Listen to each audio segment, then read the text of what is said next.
Perfect. Thank you. Good morning, everyone. So we have a very busy agenda today, so I am going to jump right in. I would like to call the April 1st, 2021 Academic Affairs and Educational Attainment Committee to order. And this is a virtual meeting, so as a reminder to participants, please speak clearly.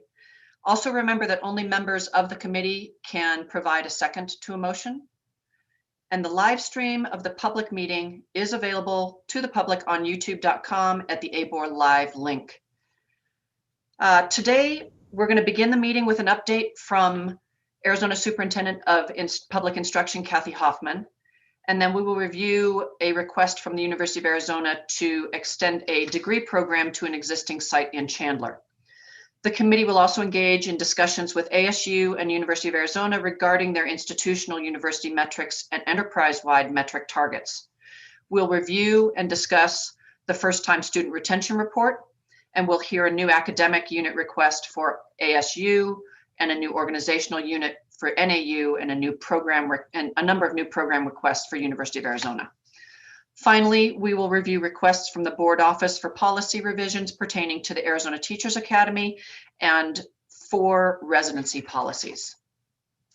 Our first item is to approve the minutes from the January 28th, 2021 meeting. Do we have any questions or comments regarding those minutes? Seeing none, I move that the committee approve the minutes from the January 28, 2021 Academic Affairs and Educational Attainment Committee meeting. Is there a second? Second. All in favor? Aye. Aye. Any opposed? Any abstentions? Motion carries. Thank you. The next item is the update from Arizona Superintendent of Public Instruction, Kathy Hoffman. Thank you, Superintendent. Can you go ahead? Thank you, Chairwoman Manson. Regents, pleasure to be with you this morning. So first I want to start off with just how thrilled I am that nearly all of Arizona's K-12 public schools are open for in-person instruction. I know this has been a long time coming for especially in certain parts of the state, but it just gives me so much hope, and it feels like a weight has been lifted, and I feel very optimistic that we will have a strong end to the school year, and looking forward to also planning for the summer and the coming school year as well. And so as more of our schools are able to expand and offer more in-person learning opportunities, we are very grateful for additional fiscal assistance from the American Rescue Plan, which will help our schools with maintaining healthy learning environments and targeting the expanded learning opportunities to help all of our students recover from such a challenging year.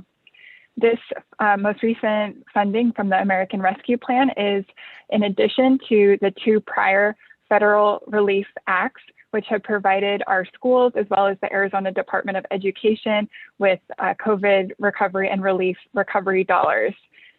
So these are for K-12 education, these are referred to as ESSER dollars. So this will be our 3rd round of ESSER funding, and we are still in the process of allocating and our schools are still in the process of drawing down their funding from the first 2 pots of ESSER funding, and we are working on getting this 3rd round available for our schools to apply through our grant process. So 90% of the funding is distributed to our schools directly by a formula set by Congress through the Title I formula, and then there is a 10% set aside, which our department has discretionary spending over. The combined total of these 3 rounds of federal stimulus funding for K-12 education totals over $4 billion for K-12 education. So this is a significant investment and a much needed supplemental support to help our schools with their recovery efforts. Our schools have already been spending this federal funding on purchases such as new ventilation systems, hiring critical staff such as school nurses, custodial staff. It also gives them opportunity to provide expanded learning opportunities such as after school and summer school programs. But as I mentioned, we also have the discretionary funding, the set aside that our department is able to partner and determine how to best allocate that for our school system. And so I also want to highlight some of the ways that we have been spending the set aside funding.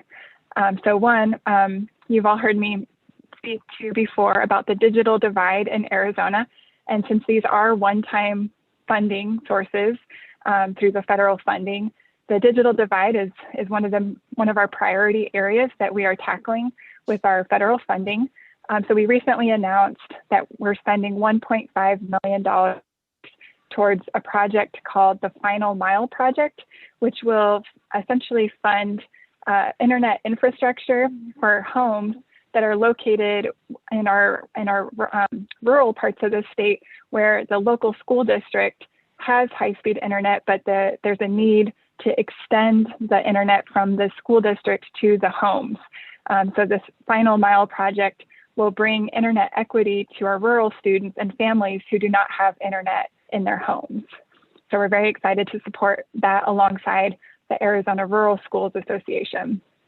You've also heard me speak many times about the high need to support our educators and address the teacher shortage and our educator recruitment and retention work. So I think I've mentioned this before, but we're still using federal funding to support the Arizona Virtual Teacher Institute, which is a partnership with ASU as well as the University of Arizona's Center for the Recruitment and Retention of Mathematics Teachers. And we are exploring some other potential initiatives with our university partners as we go forward in making decisions about spending the funding from the American Rescue Plan. Another key area is, of course, student achievement.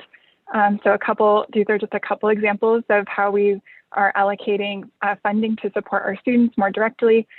So we are putting $1 million towards our Office of Indian Education, which supports students from our 22 federally recognized tribes in Arizona. And then also as a way to support our students in special education, students with disabilities, we have also set aside $5 million for compensatory services, which is essentially for students who are not able to access their special education services during the pandemic. Our schools can dip into this grant, into this $5 million grant program to help them to afford to pay for additional compensatory special education services. I also want to mention that as to date, we are facing still enrollment declines across the state. So according to our most recent data, enrollment in our public schools is down approximately 38,000 students. So those are students that we would expect to be enrolled in our public school systems. And so that is across all grade levels, but the most significant declines have been in the pre-K and kindergarten programs. So we are expecting those numbers to increase as our families build back their trust in our public schools and they see that our schools are a safe environment for their children.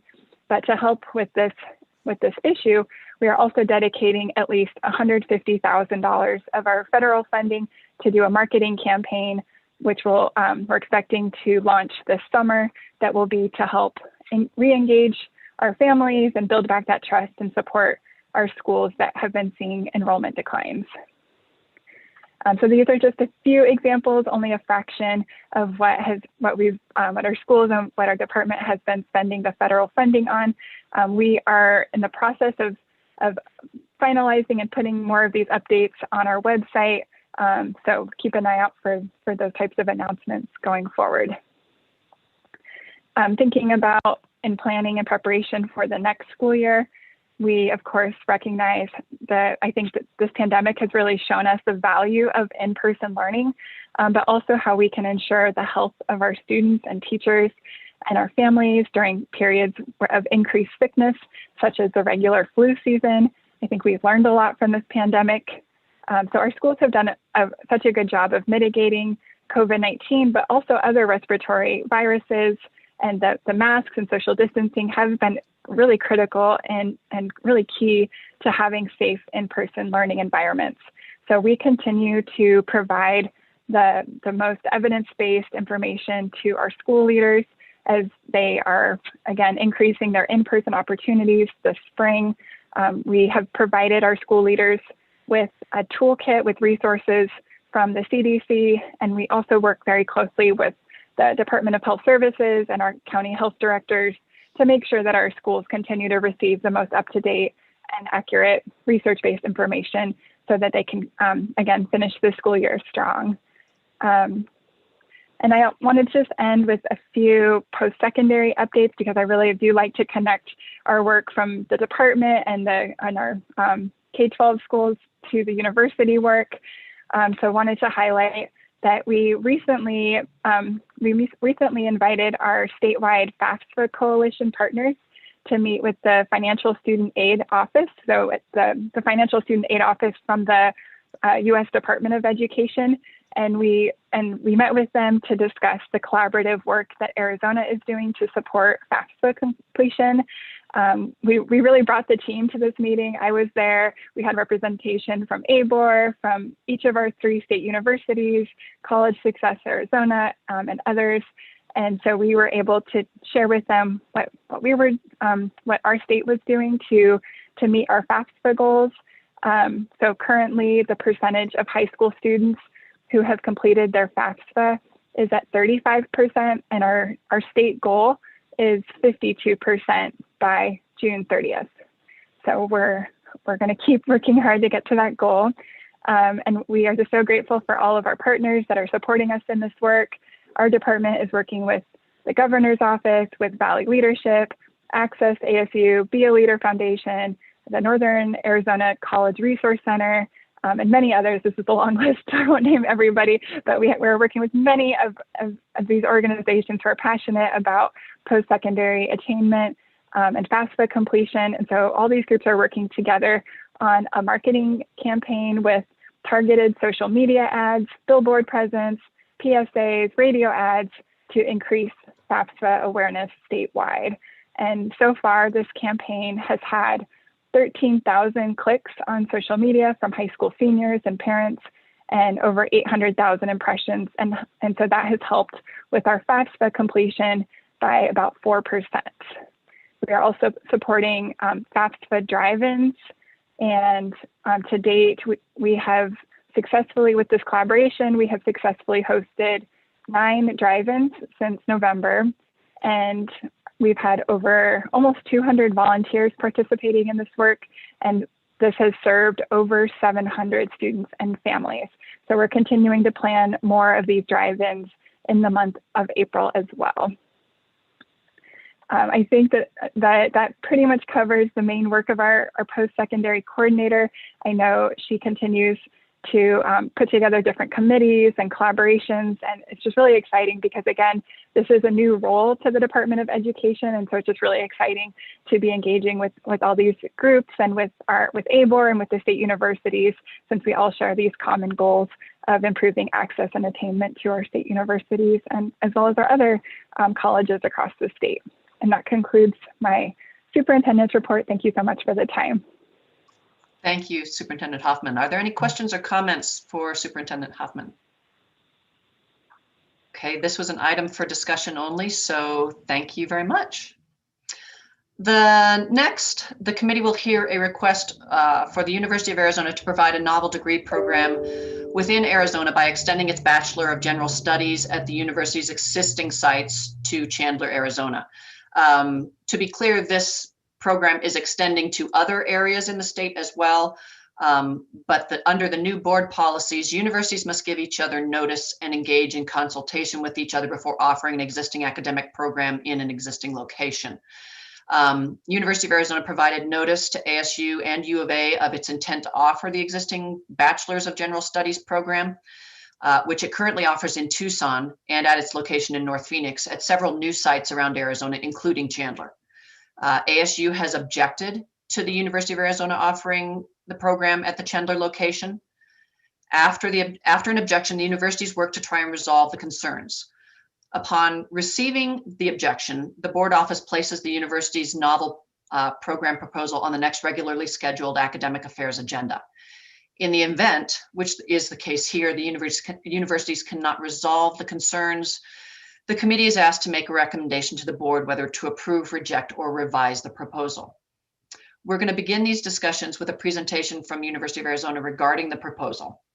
After that presentation, ASU will have the opportunity to explain the reasoning behind its objection, and then U of A will have the opportunity to respond to that objection. At the conclusion, of University of Arizona's remarks, the committee will have an opportunity to ask questions and make statements before voting on a recommendation to the board. Provost Folks, would you please proceed with your proposal? Thank you, Regent Manson, and good morning to all of the regents and all of the interested parties here today. We're grateful for this opportunity to talk about our plans for our Bachelor of General Studies degree, which is not a novel degree. It's a degree that we've had in place and offered successfully since 2011. It has been structured especially to provide a pathway to completion, particularly for students who have, in many cases,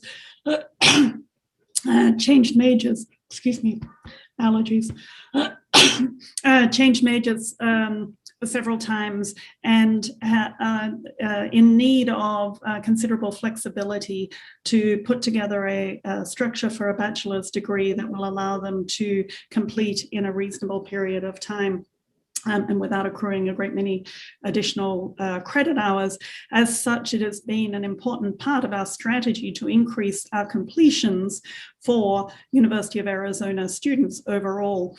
The proposal that we brought forward expands the Bachelor of General Studies degree from Tucson's main campus and our Arizona online offerings and the North Valley location in Phoenix to our other near you distant sites, including Chandler, Douglas, Nogales, Sierra Vista, and Yuma.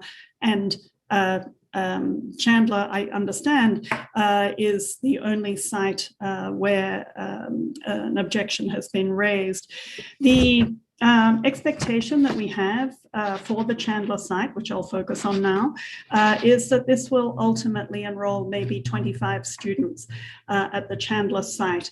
Our Chandler facility is a rather small facility, and it is co-located with the Chandler Community Center.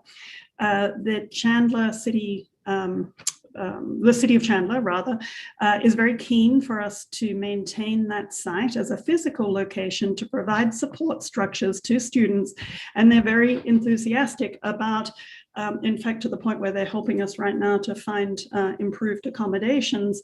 The city representatives are very clear that any pathway we provide to helping students complete their degrees will help them economically and help families in the region. We note in particular in the response that you have in front of you that most students who complete the BGS degree in any of the sites around the state of Arizona are most likely to have started as Tucson-based students, main campus-based students, but for whatever reasons their studies have been derailed and they've needed to often take breaks from their studies or return from living in Tucson to living in other regions of the state. And for that reason, we are very committed to providing support structures for these students through our Near You network around the state, and hence the request to expand this existing degree program to new locations in Chandler, Douglas, Nogales, Sierra Vista, and Yuma. With that, Regent Manson, it's probably best if I hear from ASU and we can have dialogue. I don't know that there's other material content that I can offer. Perfect, thank you. So either Provost Searle or Provost Gonzalez, if you all could state ASU's objection and kind of the rationale behind it.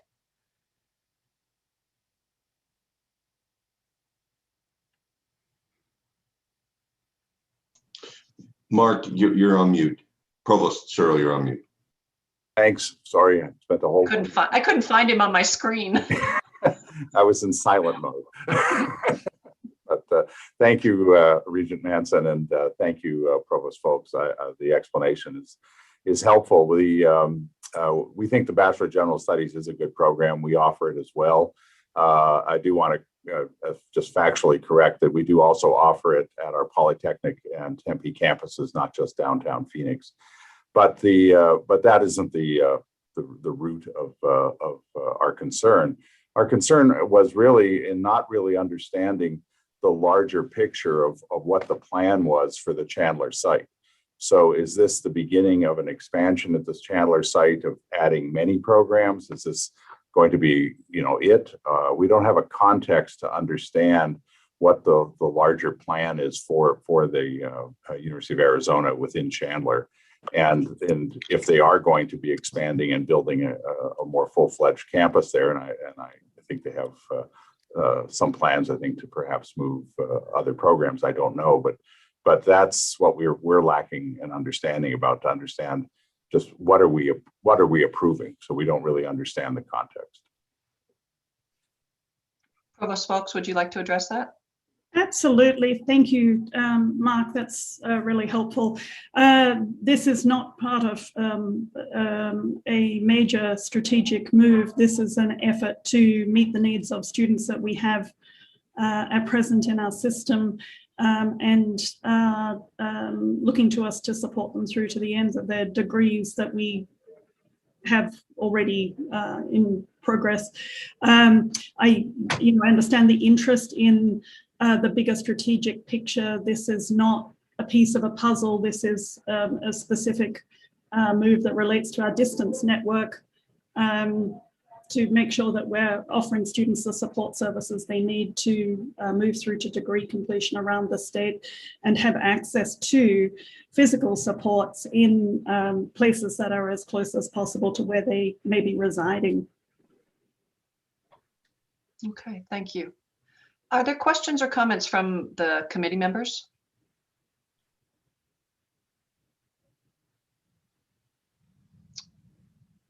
I saw Larry's hand go in, Chairman Penley's hand go in the air, and then I saw Regent Ridenauer's hand in the air. So Chairman Penley? You're on mute. There you go. I was recognizing that, but thank you. It seems that I have something in common with Provost Searle already this morning, and occasionally with most of us. As I think Provost Folks knows and President Robbins knows, I've been supportive of what the U of A has done in expanding programs off campus into other parts of the state. What I've also asked President Robbins to do at this stage, before we approve an additional expansion, is to articulate the broader strategic intent that the University of Arizona has. As we all know, the Phoenix metropolitan area, including Chandler, is one of those areas that's going to grow a lot of jobs as we move forward through the next decade. So there's every reason to serve that part of the state with additional offerings, with additional programs. And as we all know, all three universities have programs in the Phoenix metropolitan area. Long ago, the board made the decision that it was not going to restrict our three public universities from really interacting with one another via programs across the state.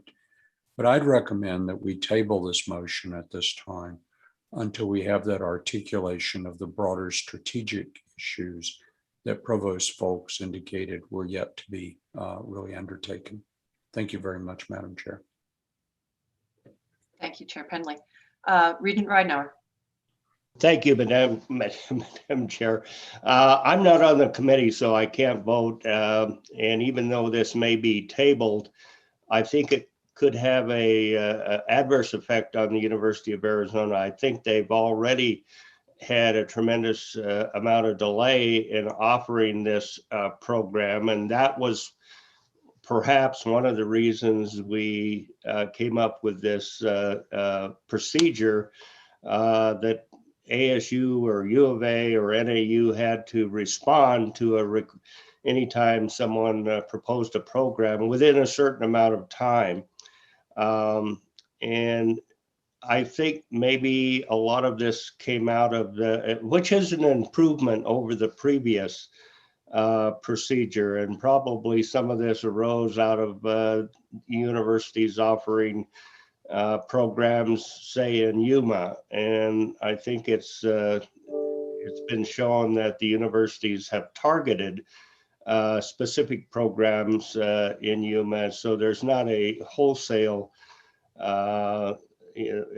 competition among various programs in Yuma, but extending this to this is a much larger issue, as Regent Penley mentioned. I think it's a tremendous waste of the Board of Regents' time to be looking at individual programs that any of the universities wish to propose for a specific area. I do understand that maybe a strategic look at a larger picture is necessary, but frankly, I don't favor any of the universities objecting to other universities' program based upon where they're going to be located and what their strategic plans are for any location. I think we need to open up Maricopa County to NAU, U of A, and if ASU wants to go down to Pima County or Tucson and open up, let's just say, an engineering courses down there, please do that. And I don't expect the U of A to object to those, or do I expect the U of A to say, well, what are your strategic plans in Tucson for these engineering courses? So I think we need to go back to the board. I think Maricopa County is, for want of a better term, it needs to be a free trade or open borders or whatever you want to call it, that all three of the universities can offer programs in Maricopa County without the permission of the other universities. And you know, I'm going to use an extreme example here, but let's just say the U of A wants to move part of their law school or offer law school courses in Maricopa County. I don't expect everyone to object to that because of the reasons that this is where the population is, this is where the jobs are. If I'm a U of A law school student, I want access to jobs, internships. This is where the social policy is made. So it's a much bigger issue here. And I think it's critical to NAU that they be able to come to Maricopa County and offer courses here in Maricopa County without objections from the other universities. So this is within the purview of the Board of Regents as a strategic policy and what we're doing. And so I think this procedure is flawed. I think we need to go back and take a whole nother look at it. Although I'm not a voting member, I hesitate to have the U of A wait additional time to be able to offer that course. So I would hope maybe ASU would withdraw their objection, or that somehow the Board of Regents and Chairman Penley can make a determination that they can proceed before the next meeting. So thank you. Thank you, Regent Ridenour. Regent Schupman? Thank you, Madam Chair. I echo many of Regent Ridenour's sentiments. I don't think this particular course, as it's stated and presented, is really the issue. And I'd like to see us approve it. I'm in support of that because I just don't think, as it's presented, it is a major challenge to the balance of power in our state. But I do agree with Regent Ridenour that this is a much larger strategic discussion and issue that we need to take on to at least develop some level of high-level principles for engagement, or at least some guidelines, so that as regions, how do we determine what to vote on, vote one way or the other on some of these issues when we're integrated across the state in so many ways.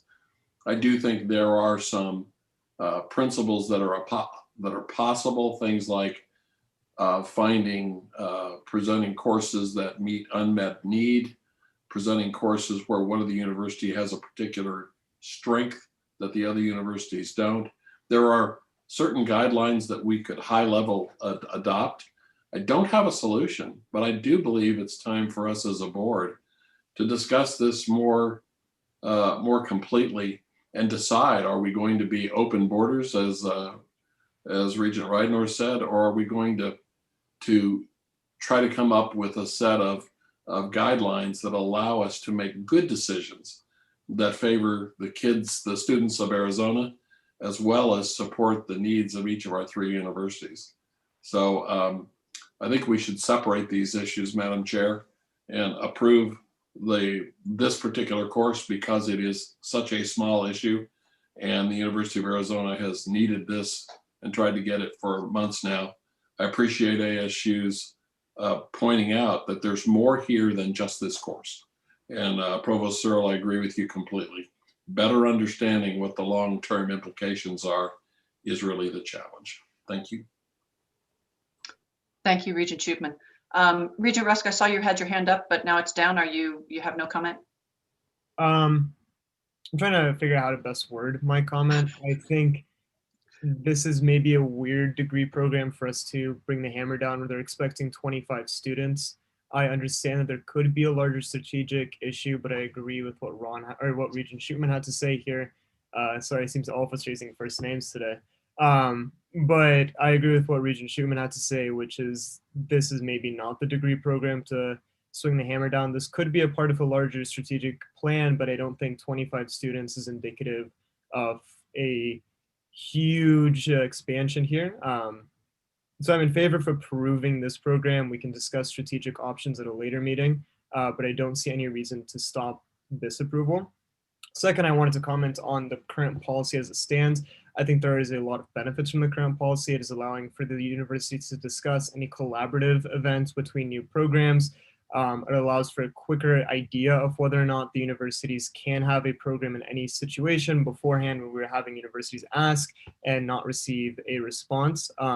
So this policy does have some benefits. If we want to have open borders, that can be another discussion, as Regent Ridenour pointed out, but I don't think currently this is not the time to speak about it currently. So I'm in favor of approving the BGS. Thank you, Regent Rusk. Do we have further comments from committee members or board members? Okay, my sense here is, we have talked with President Robbins regarding a broader Maricopa County plan for U of A that is on the docket for further discussions. I hesitate to give any indication that we are drawing a line around Maricopa County that University of Arizona and NAU cannot come in without ASU's permission. That seems like a place that we really don't want to go, given that Maricopa County certainly is the base for the majority of our population growth and our job growth. So we certainly do not want to eliminate those opportunities in the future for University of Arizona and NAU. Regent Penley? Thanks, Regent Manson. I just want to, I agree with what you've just said. Long ago, this board made the decision not to draw lines around Maricopa County. That's not the issue that's in question today. You and I and others have deliberately encouraged NAU to expand its programs in areas like occupational therapy, physical therapy, et cetera. I've also encouraged the University of Arizona to expand its business offerings to meet the extraordinary need that we have in the Phoenix metropolitan area. So I certainly want to clarify that I don't believe that drawing a circle around Maricopa County is a very good idea. On the other hand, I do think that it is time that the University of Arizona more clearly articulated the strategic intentions that it has. And I think that of approving a simple program, it's a matter of calling upon the University of Arizona to do what it needs to do in this area, which is why I still remain in my belief that we need that clarity at the board meeting first, followed by this particular issue subsequently, or dealing with it in some other way as Regent Schupman and Regent Ridenour have proposed. But nonetheless, I think we have kind of the cart before the horse here. And I propose us getting back to a more normal manner in which strategy is dealt with the board first, and that's followed by managerial and operational decisions by the three presidents within the concept of that strategy. Thank you, Regent Penley. Are there further comments or questions? Regent Manson, if I may, sorry, it's Mark.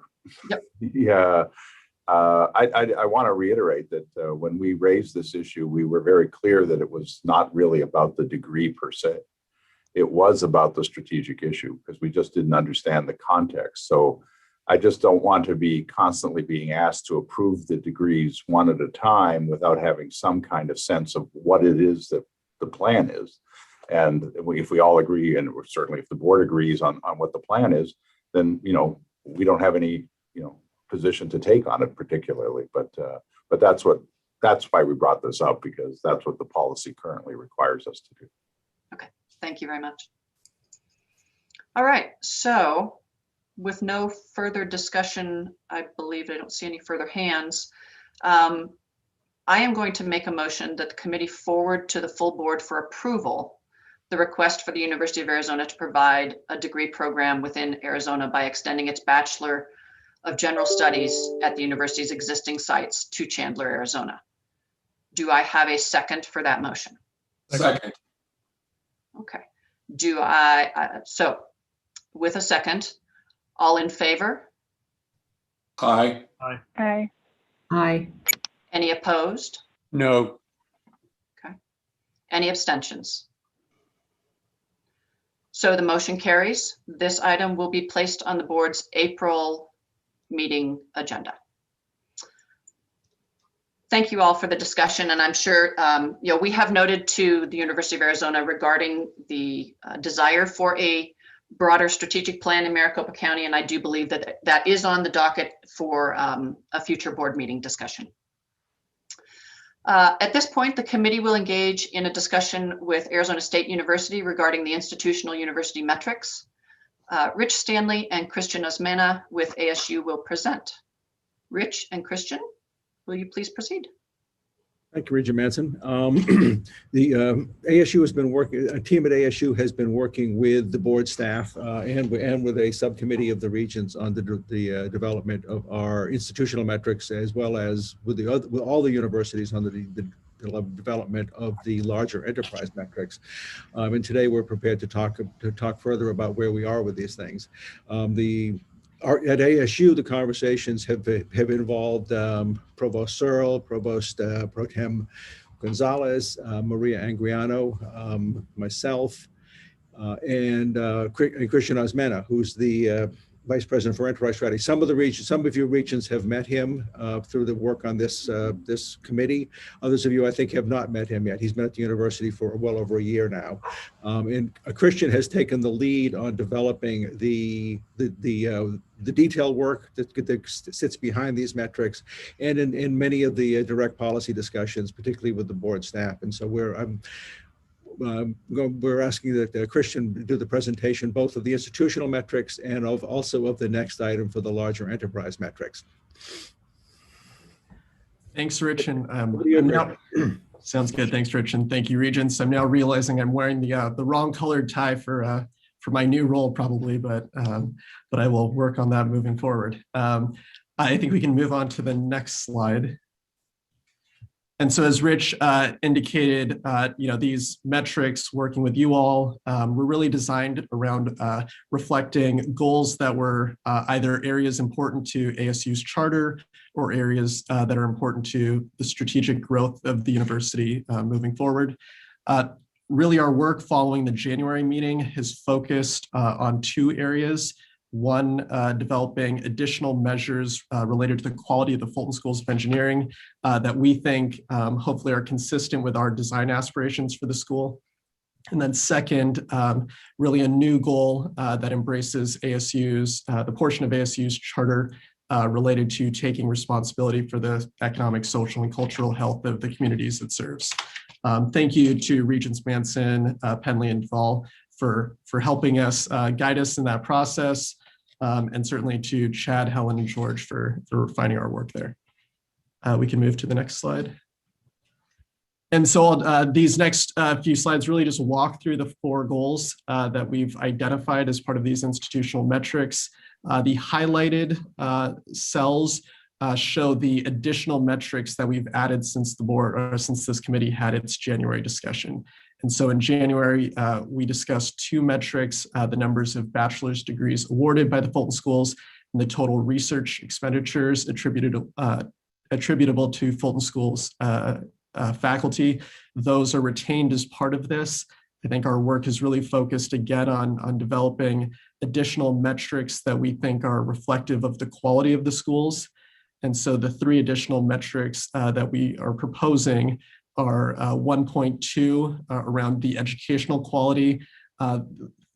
Following discussion with Regents, we really dug into what ABET expects as part of its accreditation processes.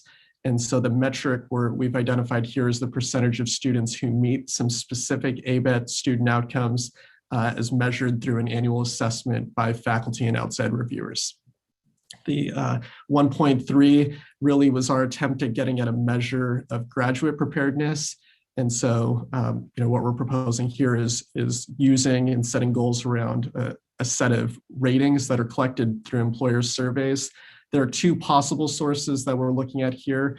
US News and World Report rankings collect recruiter surveys. And so we have access to data over time about what recruiters are telling US News about our graduates. And then we collect on our own some surveys, primarily through the career fairs and other events that we do with employers.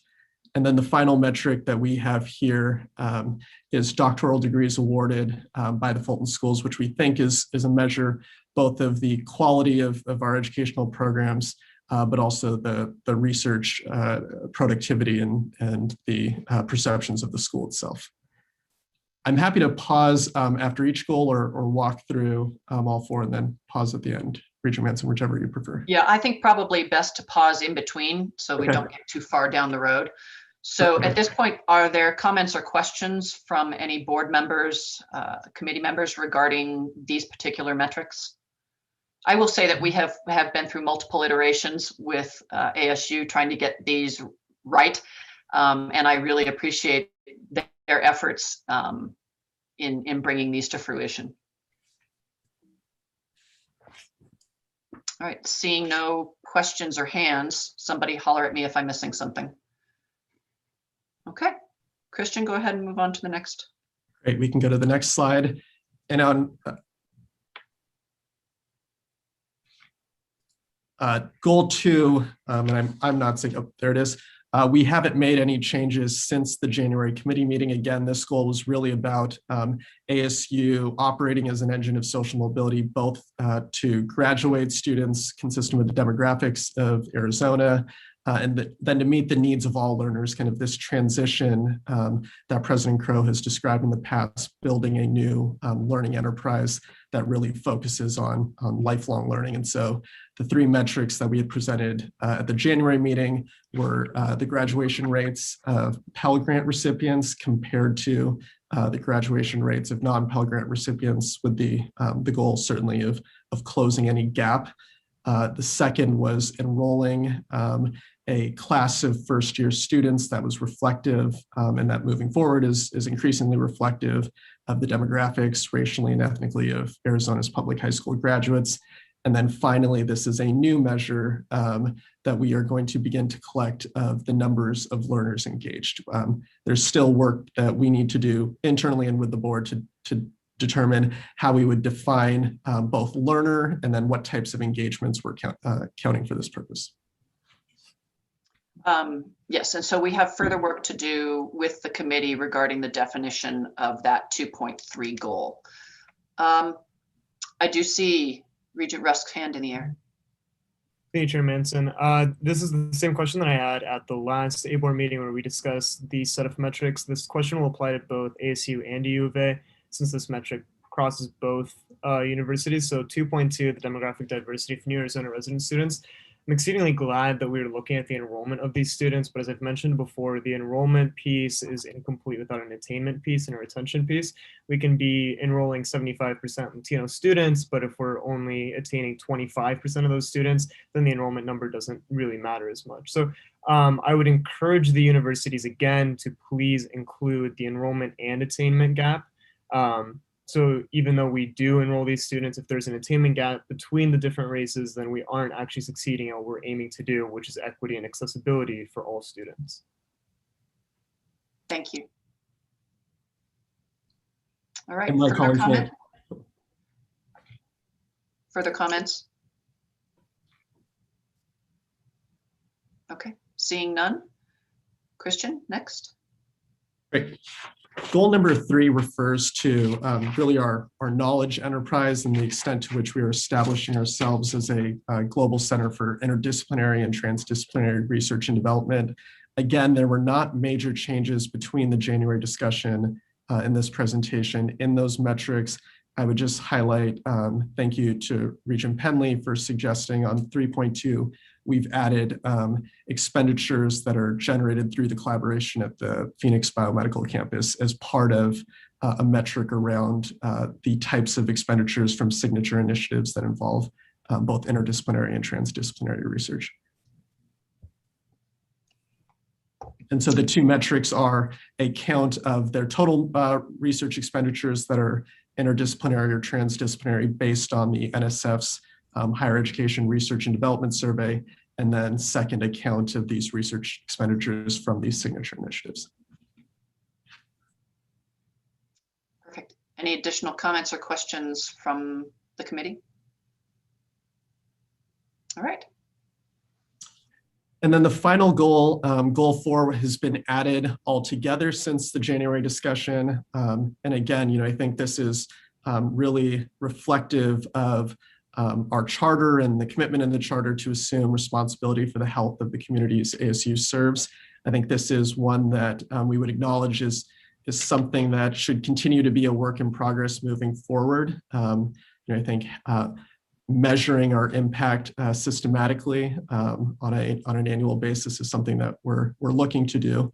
And so the measures that we've proposed here as an initial way in which we can communicate this impact refers in 4.1 to the numbers of programs that are community engaged that involve students.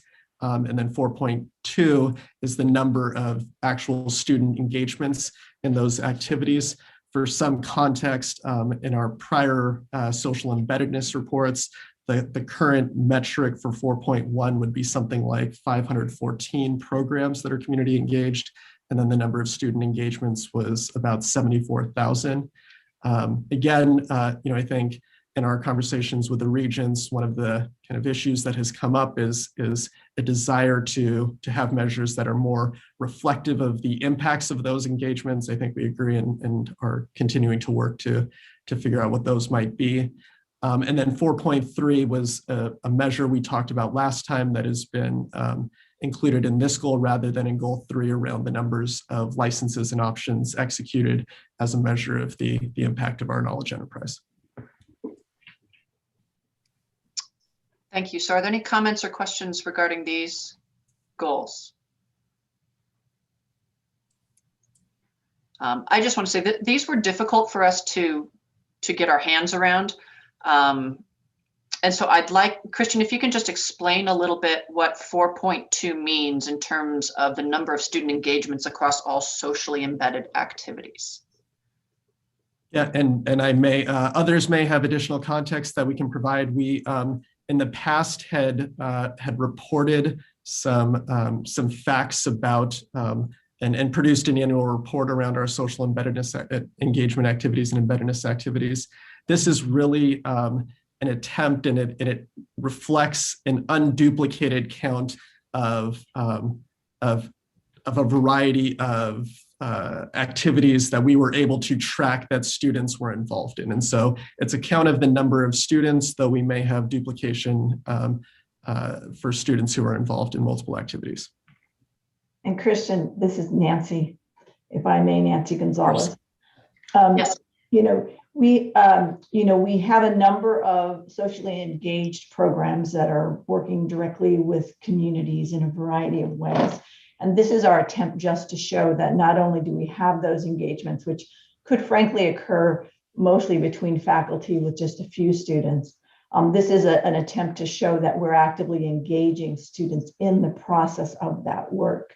So this is a count of the number of students across those programs that are being given these opportunities. So it sort of expands on 4.1 to really focus on the impact on our student population. Perfect. Thank you. Regent Taylor Robeson.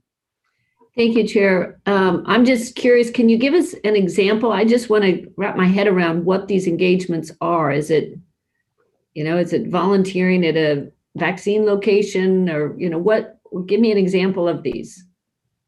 Well, that would be a terrific one. Okay. and our numbers of students would be very surprising. We also have faculty, we have programs that are engaged in K-12 engagements, either where we're going out to the schools, we're actually bringing K-12 students into campus, and our undergraduate students and graduate students, for that matter, are highly engaged in developing those programs and that interaction. It might be programs going out where we're trying to help solve community problems. We've got a big effort, for example, on smart cities and going out and using data to make clear decisions about where, how we might need to improve the services that we're providing across the population. And it's not just faculty doing that, but students doing that. I could really go on and on. It's really across disciplines that we've got a lot of our work that is directly engaged with the broader community. So the tracking that you would do is just related to student engagements in university programs, or does it also include, what individual students may do, in their volunteer capacity and other endeavors? I'm just trying to understand the universe that you're going to be measuring. Yeah, that's an excellent question. And I think we probably do need to define that universe. Certainly anything that sometimes there are strictly student generated activities and that are also involved in community work. So it wouldn't necessarily have to emanate only, say, from faculty development. But I think in general, we do want to get a sense of how engaged our students are, and would be collecting those other engagements that don't necessarily come through the university. And then we can decide what categories to be reporting in. Okay. Regent, or yes, mention one other comment. Regent Schubman. Thank you. I just want to ask another clarifying question. When I read the goal, it's responsible for economic, social, cultural, and overall health of the communities. Then in 4.2, we seem to limit the scope to socially embedded activities. I'm not sure I understand the definition of that. Students engaged in the community beyond the walls of the university is a wonderful thing, and tracking that is great. But I'm aware of students that get involved in economic development activities, in cultural activities that are not necessarily socially, I don't understand the word socially embedded versus the statement of the goal itself. And maybe it's just my lack of understanding the use of that word.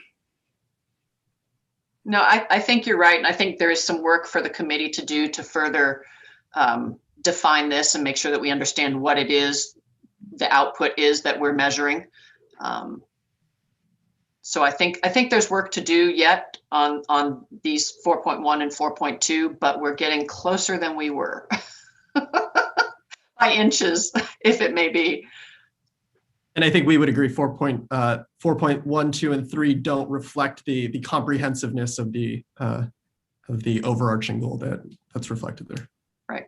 Well, and that overarching goal is enormous. And I think we want to be careful not to, establish 17 sub goals. That kind of defeats the purpose in a way. Measure too many, you measure none. So I think perhaps we are in this stage, this particular goal requires an additional discussion to make sure that we are defining and understanding the outcomes that we are gearing towards. All right, any other questions, comments? Christian, is there another slide? There's just a concluding slide that suggests, we know that there is technical refinement to do on several of these metrics. And then, moving forward, I think our next task is really to also produce 3-year forecasts of where we think we're going on the metrics, and happy to answer any other questions that you all have. Okay, well, seeing no further questions or comments, and again, since I only have a few of you on my screen, scream at me if I'm missing somebody. Okay, at this point then, this was just a discussion item. There is no vote involved. Chad, can you just give us kind of a path forward on this item? Thank you, Chair Manson. Quickly for the regents, we intend to bring these institutional metrics to a board vote in June, which means the committee will have another opportunity to review the final revisions as Christian has laid them out. That also means we will continue to work with the Regents Work Group to try and refine them, as well as the senior leadership at the university. But the goal is to bring it before this committee one more time in May, and then a vote in June on these institutional metrics. And if we can accelerate that process and bring the 3-year targets forward at that time, we will. If not, we will bring that at the next regularly scheduled board meeting in August. Perfect. Thank you very much. All right, so we're going to move from institutional to enterprise-wide performance metrics for ASU. We adopted the enterprise-wide metric targets in June of last year, and ASU is going to present its proposed targets to those metrics for discussion with the committee. I understand that Christian, Rich, and I'm not sure if anybody else from ASU is also going to address the committee. So Christian, if you can Happy to do so, and I assume Provost Searle and Provost Gonzalez may have additional items to add. And just to give you an overview, we presented these to you all in November. The content of this slide of these slides have not changed substantially since then, and so this is more just a refresher on the information we had presented previously. And we can go to the next slide.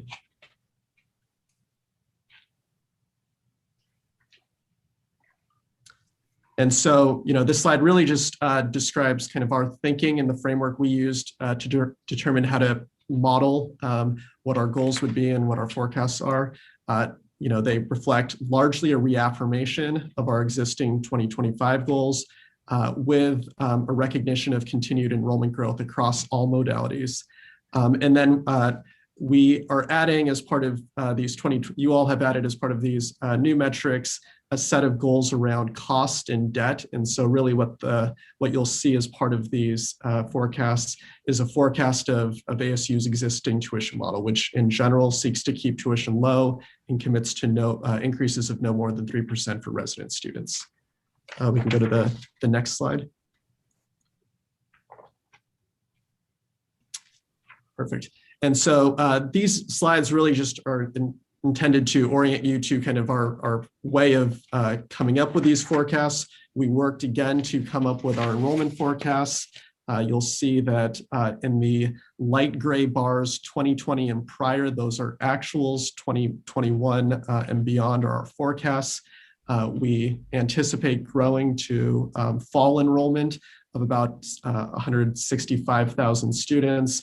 And just to maybe reiterate a point that others have made at prior meetings, I think fall enrollment, especially in the online space, understates the impact ASU has kind of in general. But these enrollment numbers were then used, and we can go to the next slide to— Christian, before you move on, can I just confirm that this includes all modalities, so this includes online as well? It does, yes. Okay, thank you. It does, Regent Manson, but as we've pointed out before, students register for the fall B term and the spring B term after the official 21st day. And so these counts are always lower than what our actuals are. Okay. And so then from there, we produce our degrees forecast, and really the degrees forecast then seeks to take into account the enrollment growth and then the improved performance that we're expecting from students. And so you'll see there that we are forecasting growth to about 39,000 degrees in total. And I'll work through these in more detail when we get to the actual goal slide. And then if we go to the next slide, okay, I'm going to hold you up for just a minute because I see Regent Duvall's hand in the air. Yep. Thank you, Regent. So I want to look for just a moment on the resident undergraduate number relative to state population growth and high school population growth. And I'm not fast enough on my math, but it would not appear as though our growth in resident undergraduate is keeping pace with the growth of high school graduation. Is that accurate? And if so, would like to underscore that we need to pay attention to that. And I think one of the things we'll talk about, one of the specific goals that you all have outlined for us is the share of the high school population that ASU will seek to enroll. And so we do, as part of this exercise, have worked to make sure and set goals that ASU will enroll a larger share over time of the high school population. I think it's fair to say that of the overall growth, also, that residents are projected here to grow more slowly. And then just one final technical point, I do think on the kind of the projections of the overall high school population, we worked to come up with a set of projections that we thought were reasonable, but I do think, more work with you all to figure out what that forecast looks like would be likely helpful, and I think helpful in answering that question you have. Thank you, Madam Chair. Just a brief follow-up and apologize.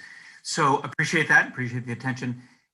You could accomplish the goal as stated by frankly cannibalizing the other two universities. Getting a larger share of our high school graduates could come at their expense. And what I hope that we will focus on is everyone getting a larger percentage and quantitative number of our high school graduations. Correct. Not simply in a zero-sum dynamic.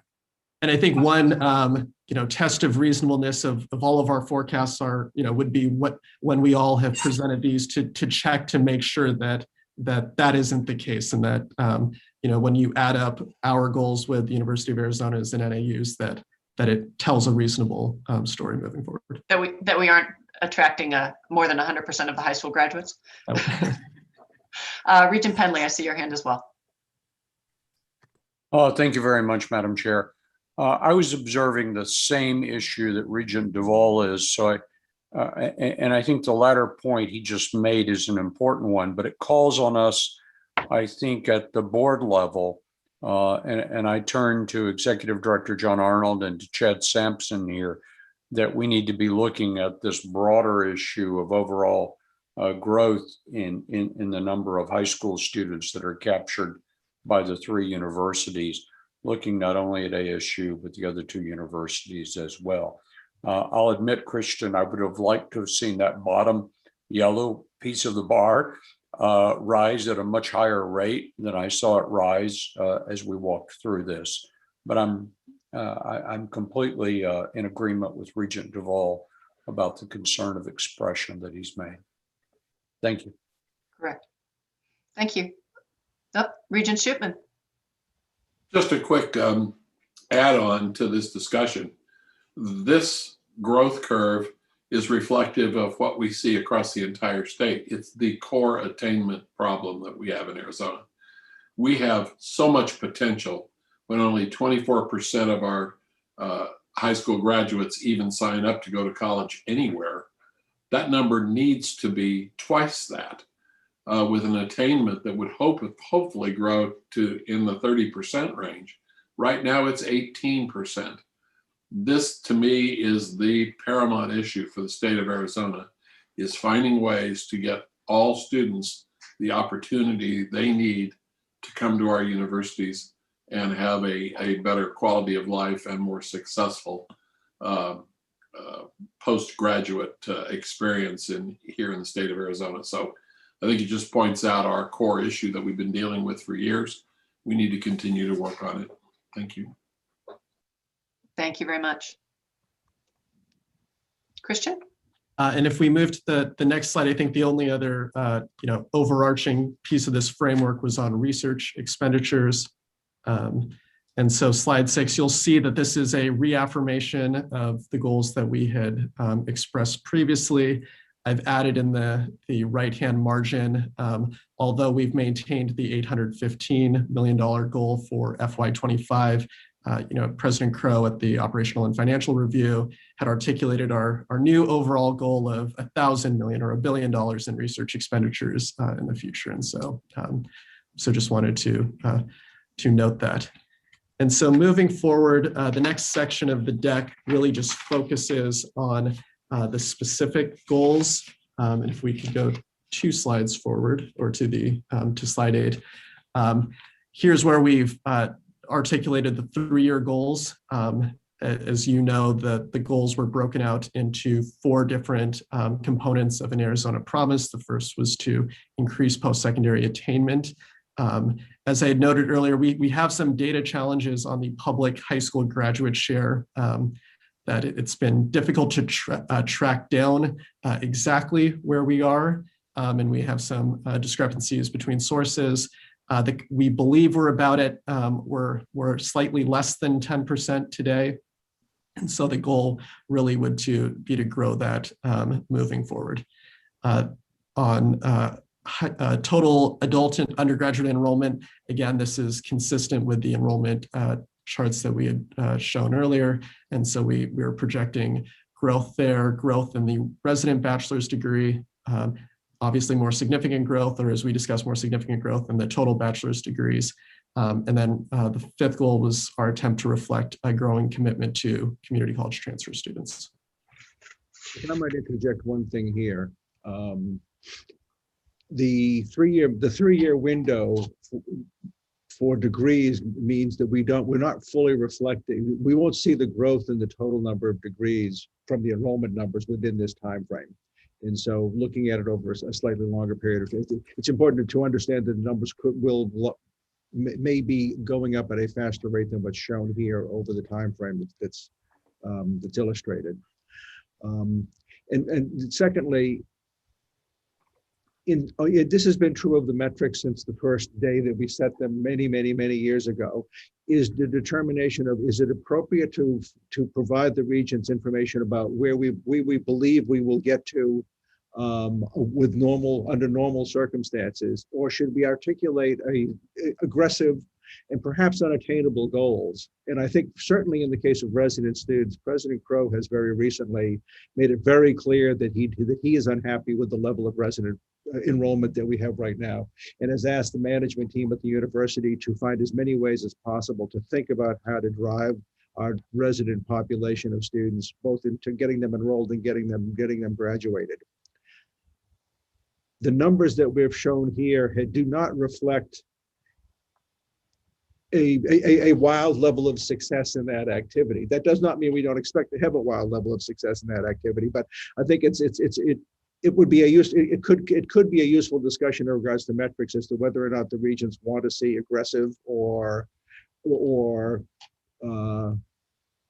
important but attainable goals that aren't too soft.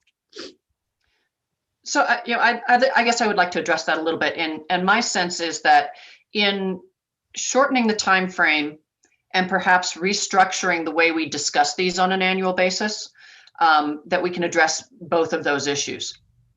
The first is, I expect these now to be kind of a rolling 3-year. So each year we would be looking at adding, for instance, we would be adding a 23-24 number to the end of these at our discussion next year, and we would be able to perhaps make adjustments to the time frame within that rolling 3-year period based on changed plans, changed goals.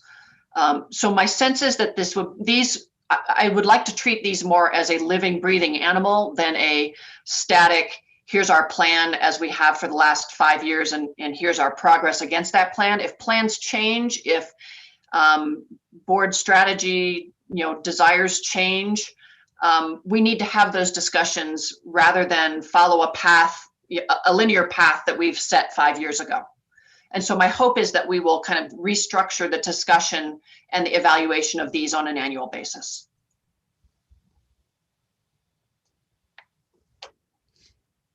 Okay. Any other comments, questions from people on this? Okay, Christian. Sounds good. Moving to the next slide, and this really, again, is around a goal of seeking solutions for societal challenges. And this, just to reiterate, is a reaffirmation of the goals that we have committed to previously, and really reflects kind of a ramp up that is increasingly ambitious and probably a tall or work that our new Executive Vice President, Sally Morton, is focused on, of how do we get to that 765, then to 815, and ultimately to $1 billion.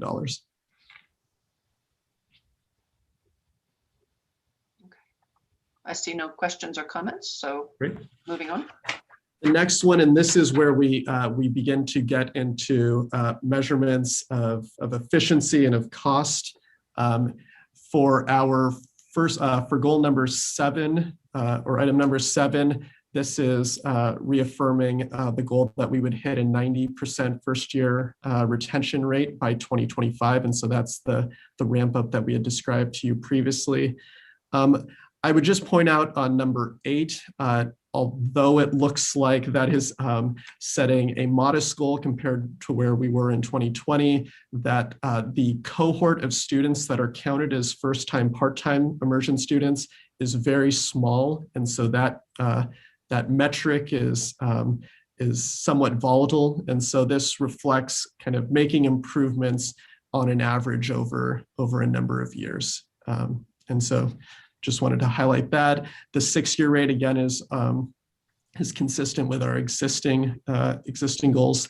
And then metrics 10, 11, and 12 really were forecast based on our current debt levels and price, net price of attendance. For number 10, given that tuition remained flat, we kept that metric for 2021 the same, and then grew it to reflect the commitment that we would have tuition increases of no more than 3%, but that reflects kind of the upper bounds of what we would expect that to be. And then the 2 debt metrics were really just a reflection of what we would do to keep our debt controlled within that, within the overall constructs of our financing policy. Okay, thank you. Regent Suitman. Just a quick question. The net price of attendance, I assume when all the fees, not just tuition, are included in that. Is that the case, or is it just a tuition number? This is it does exclude certain fees, including certain college fees. So some of those are fairly significant. I was wondering how we would handle some of the larger fees impact on the cost of attendance for that group of students. So how do you determine which ones to include and which ones to not include as part of this metric?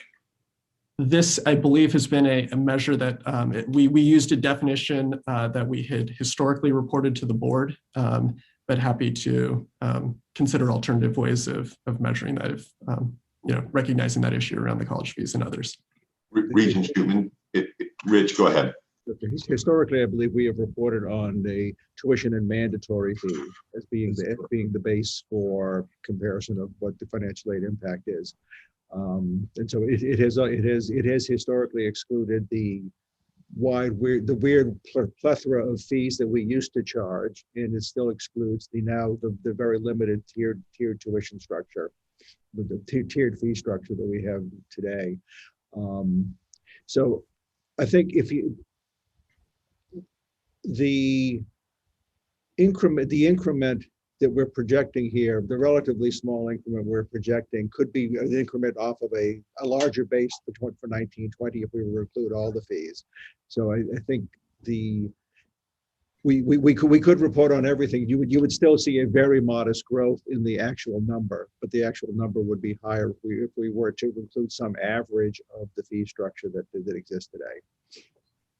I raise it because I love this number when I talk to families and students who are thinking about going to school, and then if they get there and find out that it's significantly higher than expected, I just want to make sure that that net price of attendance is a believable number and is accurate to the level that we can make it.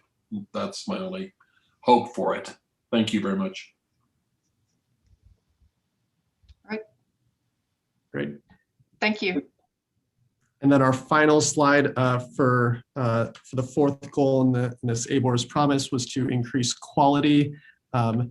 For for metric number 13, we've really sought to forecast out similar levels of growth that we've seen in recent years for our graduates, for our wage outcomes.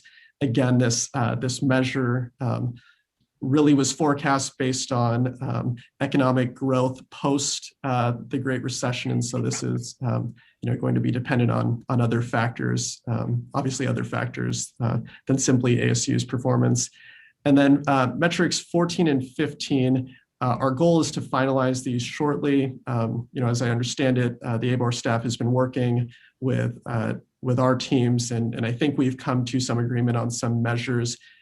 Just if it's useful for context, we currently have an item on surveys that we administer to current students where 92% of our first-year students report satisfaction, and our graduate satisfaction on a similar measure is 95%. So we would expect to set goals consistent with those high percentages. Perfect. Regent Taylor-Robson. Sorry. On metric number 13, those numbers, can you explain, is that their starting salary? So we're looking at wages for graduates who remain in Arizona, and these are kind of UI reported wages. And so this was for any salary, any wages reported. So if we're looking at the 2021 number, we're looking at the cohort of students who graduated in 2010-11. We track those students, we find the ones that are still in Arizona in 2021, and that's the average of the wages that we counted in that calendar year. Okay, thank you.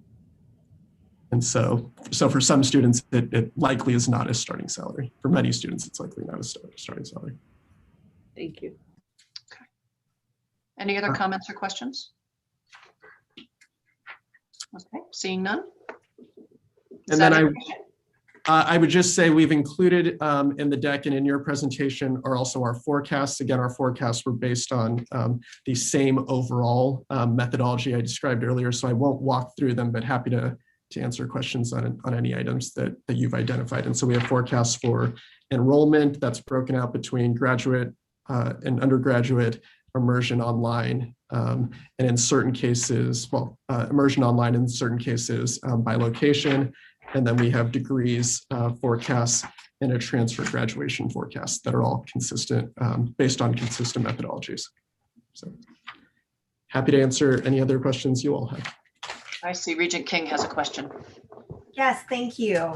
Just following up on Regent Taylor-Robson's comment, in going back to the slide about the wage outcomes, I was just curious. Thank you. Sorry, I didn't get my hand up quickly enough.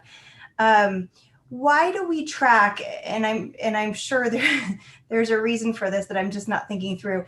Why are we looking back at students who graduated in 2010 to 2011? Did we just decide we would look at that 10-year time frame? Is there a reason for that, as opposed to looking back 5 years or 4 years, or looking specifically at those who just graduated the year before?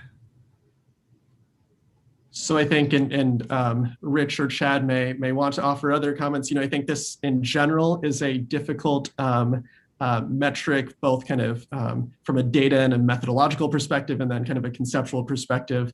I think the 10-year window was to try to possibly alleviate some of the instability that happens early on in a career, and to kind of try to catch students at a point where, where there might have been stability into a profession or career. But I think, there were a variety of other alternatives that were considered, averages, different points in time. And so I think there, this was where we landed, recognizing that there are, imperfections in the measure. Thank you. Rich, did you want to add to that at all? No, I think that's the explanation. I think you could legitimately look at other things, but I do think that if we're really measuring the effectiveness of the education and getting students into careers that support their families well, you need to look at least 5, if not 10 years out to see whether what they've learned really has helped them in their careers. The other difficulty in the measure is that it's limited to people who stay in Arizona, and so it's probably a good measure of how the university is supporting the Arizona economy, but it may not be a perfect measure of the effectiveness of the education on the students' lifestyles they have. We did not have a data source for getting that kind of information accurately for people outside of Arizona. The data that we have for in Arizona comes from tax filings and the ability to match up anonymously the records within the state. So I think it's important to remember that context, that there may be that probably another 50 to 60% of the students are working in other states and may or may not have salary levels that are comparable with what we're showing in the reports here. So if I may, Chair Manson, Regent King, really quick, just to add to that, we do publish the Wages of Graduates report every year, which will show wages for our graduates from year 1 through, those who graduated in 1992. Rich is correct. Our universe is state of Arizona residents that are currently in the workforce. However, we are actively working with Census and others to try and get it on a national scale. I keep being promised that that's coming, and stay tuned because it's going to be big. But right now, that is just the universe that we have to work with. Thank you. Yeah, thank you. That clarification helps. Thank you. Perfect. Regent Ridenauer? Thank you. A particular question on your research and development expenses. You show quite a growth, in the next 3 or 4 years. And this year we did exceed, or you did exceed the target, but previous years you've been somewhat under. So how do you forecast, perhaps in this very difficult time, that you have such an increase in your research and development expenditures? I don't know, Mark or Nancy, you want to take it? I can take a swing at that one. Going back to the comment that I made earlier about whether the targets are set as ones that you can realistically, which one can realistically expect, or whether ones that are more aggressive aspirational targets. The research falls into the latter category. And the regions that have been around for a while know that President Crow has articulated this aggressive research goal for many years now. And so we've established this metric in line with that aggressive research goal. And as you know, Regent Ridenauer, we have hit the target in some years and we have not hit it in others. In going forward, I think one may have a greater degree of confidence, interestingly, because of related to the pandemic and the new administration and their great desire to fund research as well as infrastructure and social programs and those things. There is a great deal of money that is now being devoted to some of the funding agencies and to some of the non-traditional sources that ASU thinks it can quite successfully compete for going forward. And so I actually have a greater degree of confidence in hitting some of our goals over the next couple of years than I might have pre-pandemic. I'll leave it at that. I would only add that for the regions for the last at least decade, ASU has actually been the fastest growing research institution in the country. And so we have, a huge amount of drivers that are pushing this forward. And I think that there's a reasonable likelihood of achieving the goals we've set out. Perfect. Thank you all. Are there any additional questions or comments? We are running a little bit behind, so Regent Penley. Thanks, Regent Manson. I really appreciate this discussion, and I especially appreciate that we're focusing very broadly here on this issue of promise that Regent Duvall was so instrumental in creating. So I think this is a valuable discussion. I think as well, we want to keep our eye on exactly what we've promoted through our New Economy Initiative, and that is education is about economic prosperity in Arizona. So Chad knows that I very much like the number as well. I don't like the number per se, but I like our keeping an eye on how many graduates remain in Arizona.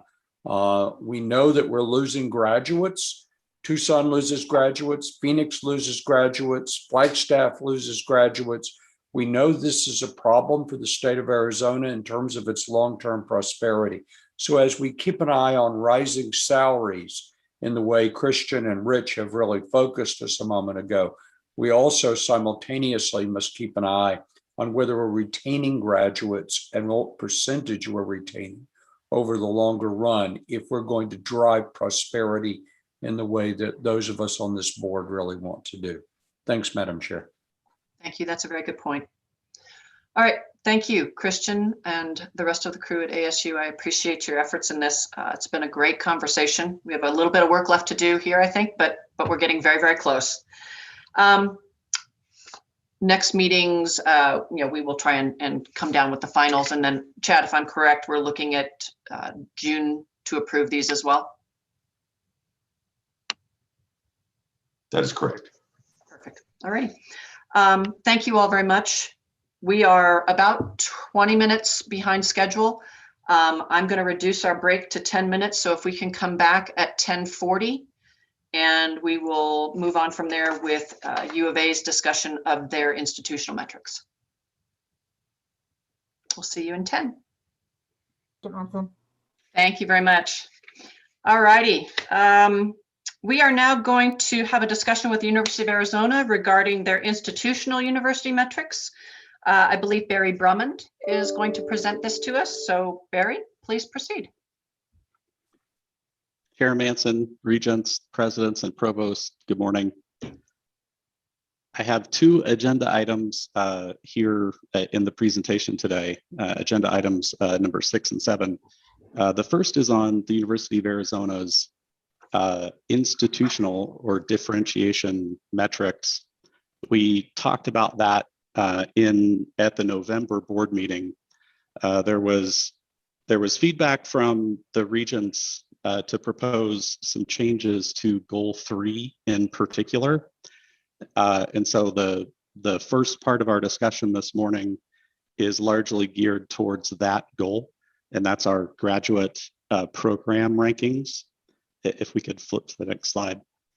The second part of our presentation this morning is on our enterprise metrics and strategic forecasts.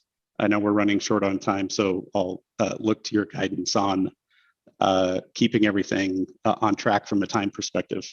Perfect. If we can just combine them, we won't stop in between the two, but we will comment as we did with the ASUs on each of the items. Thank you. As presented in November, a number of the drivers for our planning process include the ABOR promise, Regent Duvall, as articulated by Regent Duvall and adopted by the board. The strategic plan of the University of Arizona, the values at the University of Arizona, and our structural mission and program performance and excellence are all components of what we considered in this planning process. We very much appreciate the regents' engagement in this process over a period of time, board staff engagement in the process, and certainly leadership at the university engagement in the process. Next slide. These are the 4 goals for the institutional university metrics. We're not proposing any changes to Goal 1 or to Goal 2. We are proposing some changes to Goal 3 on the graduate program side, and we have slides for discussion on that front today. Excellent. Next slide. From a graduate perspective, the university has 275 separate graduate programs with more than 10,000 students. And you can see sort of the breakdown of the top 10 graduate programs by size here. Medicine is the largest program with 2 colleges of medicine, one here in Tucson and one in Phoenix. There are some other quite large programs. As we work our way through the discussion of rankings, you'll see most of these programs, our top largest programs, reflected in the rankings. Next slide. You have the opportunity to engage with our faculty and to review teaching related metrics in terms of the number of sections taught, student credit hours taught, and you have the opportunity to review metrics related to research with more than 2,200 awards and nearly 750 million in research expenditure. We have opportunities to talk about teaching and research here at the board quite frequently. The bottom number there, the publication component of our faculty workload, the scholarship component, and I put in a particular measure there. That's the number of citations or references to University of Arizona publications on Google Scholar. That is not totally complete as to all of the scholarly work that we produce, but it is a substantial number. There are measurements as related to books, publications, citations, and some more advanced statistical measures of the impact of that research. I bring this up because a really important component of graduate program rankings in most cases is either reputation or it is directly publication and citation. And so while we don't spend a lot of time focusing on those measurements at the board, those are very important components from a graduate program ranking perspective. Next slide. We track more than 300 different rankings at the University of Arizona from 7 different publications. You can see the list of the publications that we actively track here. The rankings that we're proposing to make reference to in our 5 goals today are all come from US News and World Report. It's not that US News is necessarily the best of those ranking publications, but it is widely understood. It is US based, whereas many of the others are worldwide based, and it's quite accessible. So we use that as the basis for our rankings, our ranking proposal. Next slide.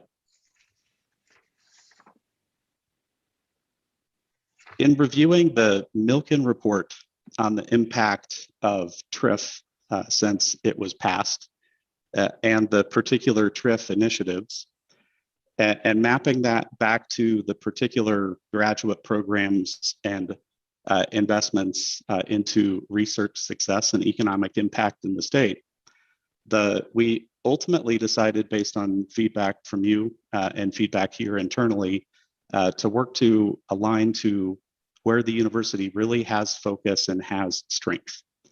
And so many of those areas where we have focus and where we have strength arise from those investments in TRIF over a period of time. And so you see here the 5 different metrics that we're proposing align very closely back to those investments into graduate education and research specifically over the last 20 plus years. The first being medical school. Barry, can I just ask a quick question here? So you have single potential metrics and then specific metrics underlying that. So are you telling me that you're going to take whatever, an average of the ranking of the pharmacy, the nursing, the audiology, the speech language pathology, and the public health programs, and average those to a health science ranking that we will then establish a target for? Chair Manson, yes, that's Okay. Exactly what we're proposing here. And maybe we should just flip to the next slide. So that's a average, the current average of the ranking of the University of Arizona's ranking for medicine primary care and medicine research is 64. We're currently the 58th ranked medical program on the primary care side and the 70th ranked medical program on the research side.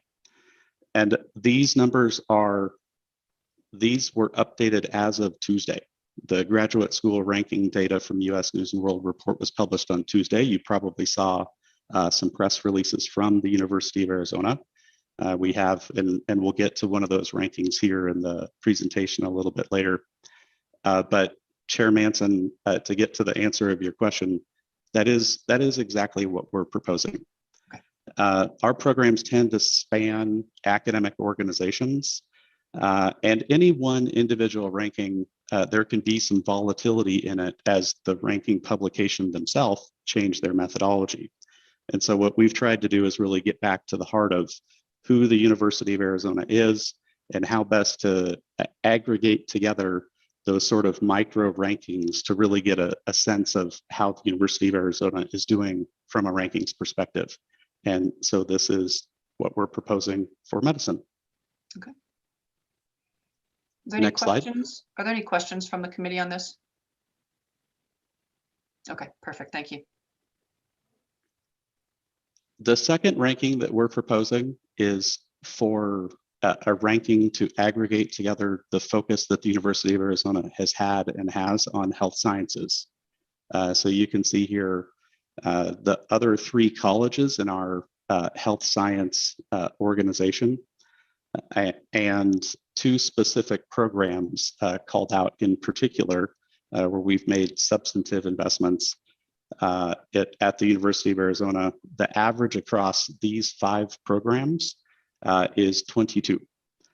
So pharmacy at 20, nursing DNP at 33, audiology at 10, speech language pathology at 6, and public health at 41. Any questions or thoughts on these? So I guess my only question is, if we stayed at an average of 22, but the speech and pathology program dropped to 10 and the nursing DMP went to 25, would we be pleased with that outcome? I think that from a portfolio perspective, we'll work to on each of these rankings.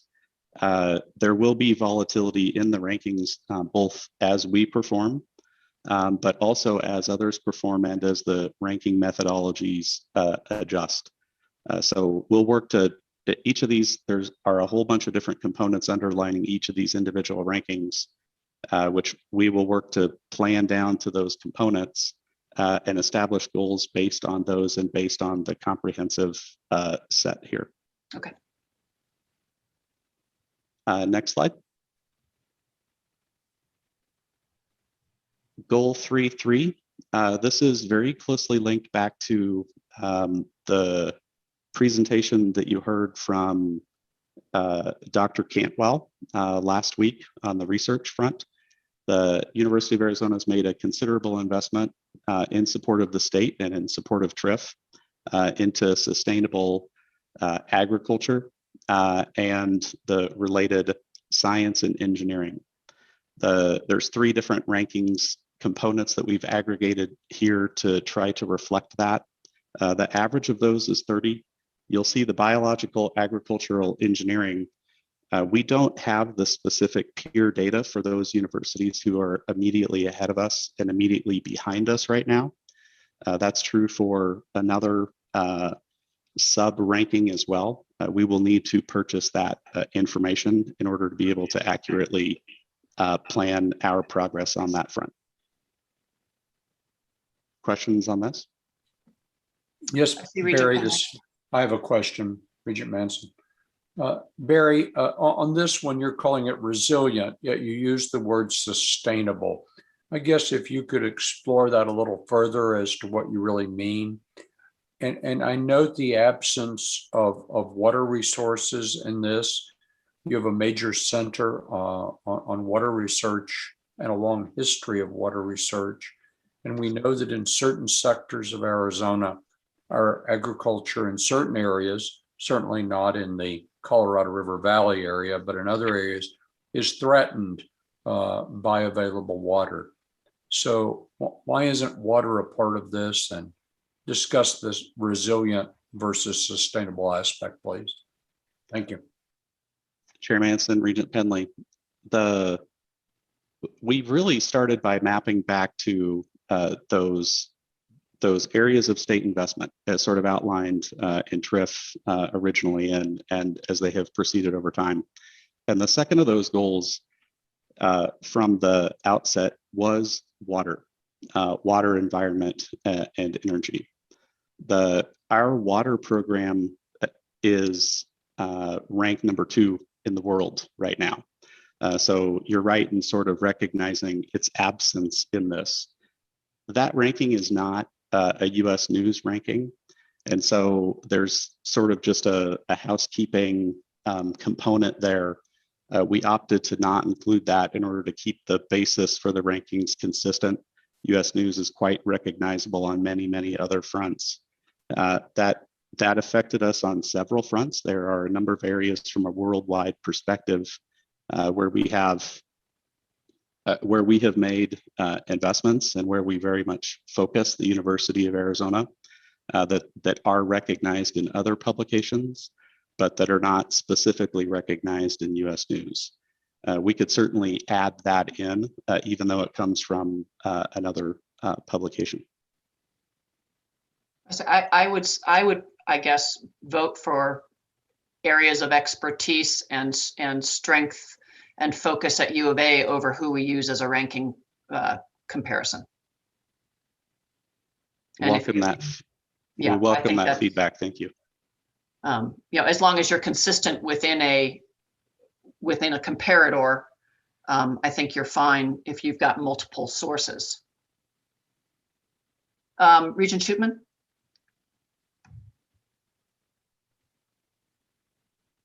Nope, no question. Regent Penley, your hand is still up. Regent Shootman, you're on mute. Okay, sorry. I apologize. Regent Manson, you covered pretty much what I wanted to say. Let's take an honest look at what's happening at the University of Arizona and not let a single ranking institution drive what we display for all to see. And especially, we don't want to give up those things where we have areas of excellence that are so important to the state and to our economy. So I agree with Regent Manson. Regent Shootman, thank you. Regent Penley, I think, had his hand up at one point as well. I'm not sure if there's a follow-on question. Nope. He says he's good. Next slide.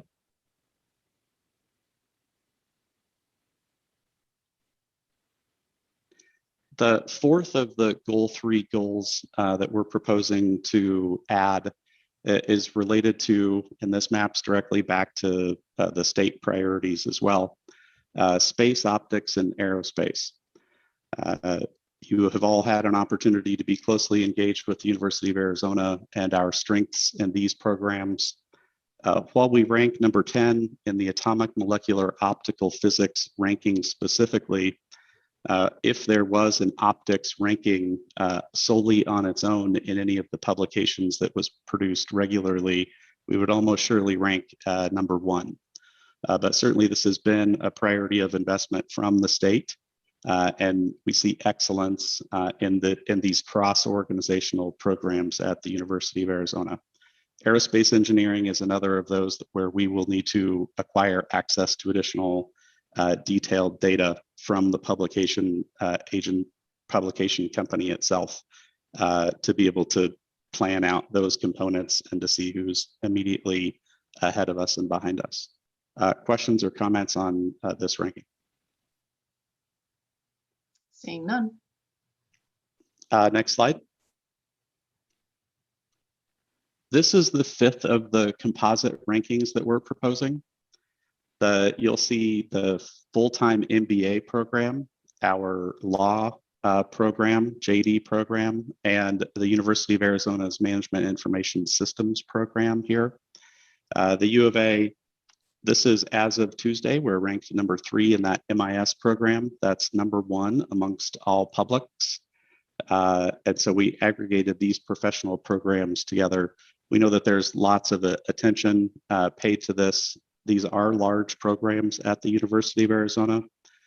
And so we ultimately opted, while it wasn't part of the particular set of investments called upon from TRIF over a long period of time, certainly it's important to the University of Arizona and to the state. Any questions and comments on this? I see none. Okay, next slide.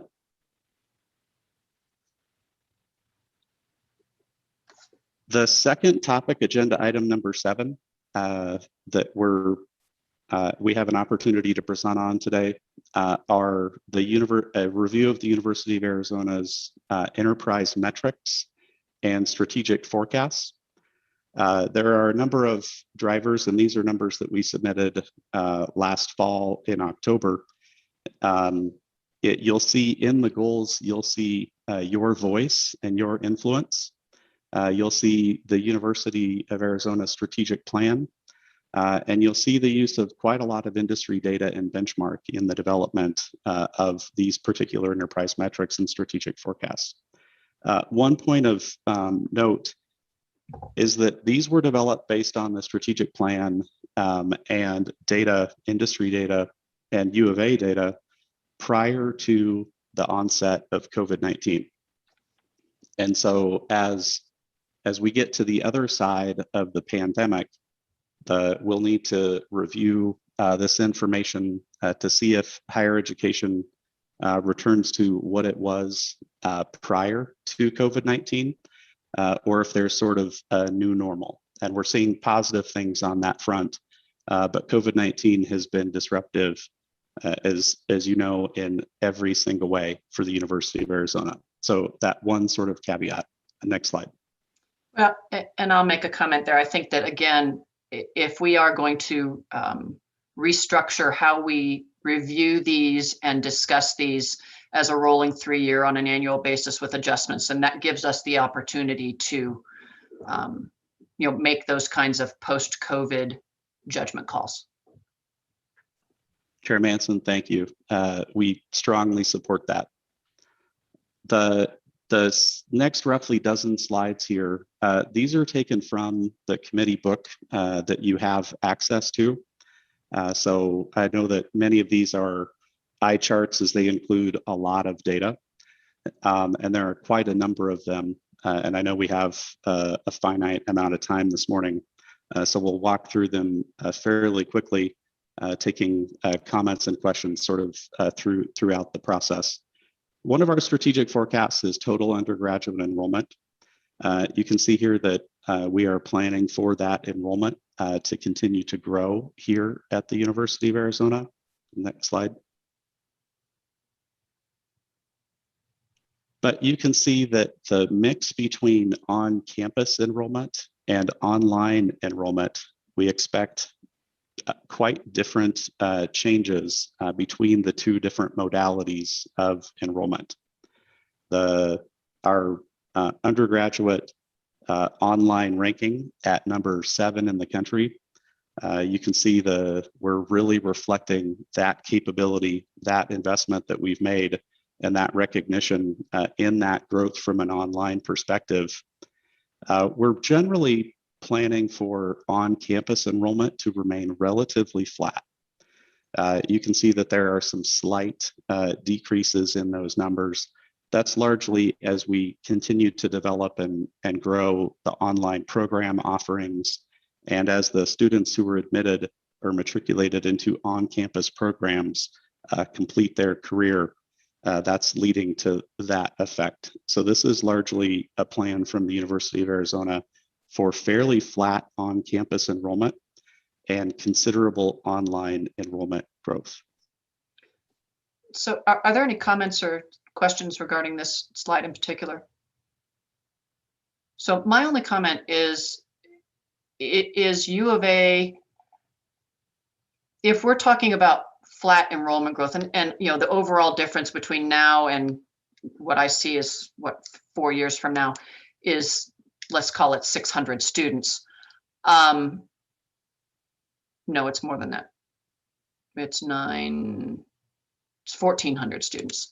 That's a significant decrease in on-campus. So is that a strategic goal? Is that something that you are aiming towards reducing on campus? Why would we not aim to keep, you know, and I know that ASU, I mean, I'm sorry, that U of A has talked about not actually pushing to increase their enrollment numbers on campus and strategically believing that particular level was reasonable. But are we actually strategically supporting a reduction of 1,400 students on campus? That is, Chair Manson, that is really a commitment to largely remain flat from an on-campus perspective. There are a couple of minor components playing out in that number. The first of which is we're continuing to develop online programmatic offerings. And the second is students who were admitted to on-campus programs were matriculated into those numbers, continue to advance their career. So the numbers, as they're sort of stated there, they do really reflect our strategic plan which really, I think, started with Regent Penley and conversations and really a charge to President Robbins early on in his presidency to really figure out and identify who is the University of Arizona, who are you going to be? And so if we sort of look at the combination of these two programs, this is really us embedding that early on planning into the metrics on a go forward strategic forecast basis here. Okay. I think there's probably some further discussion about that. Regent Schupman?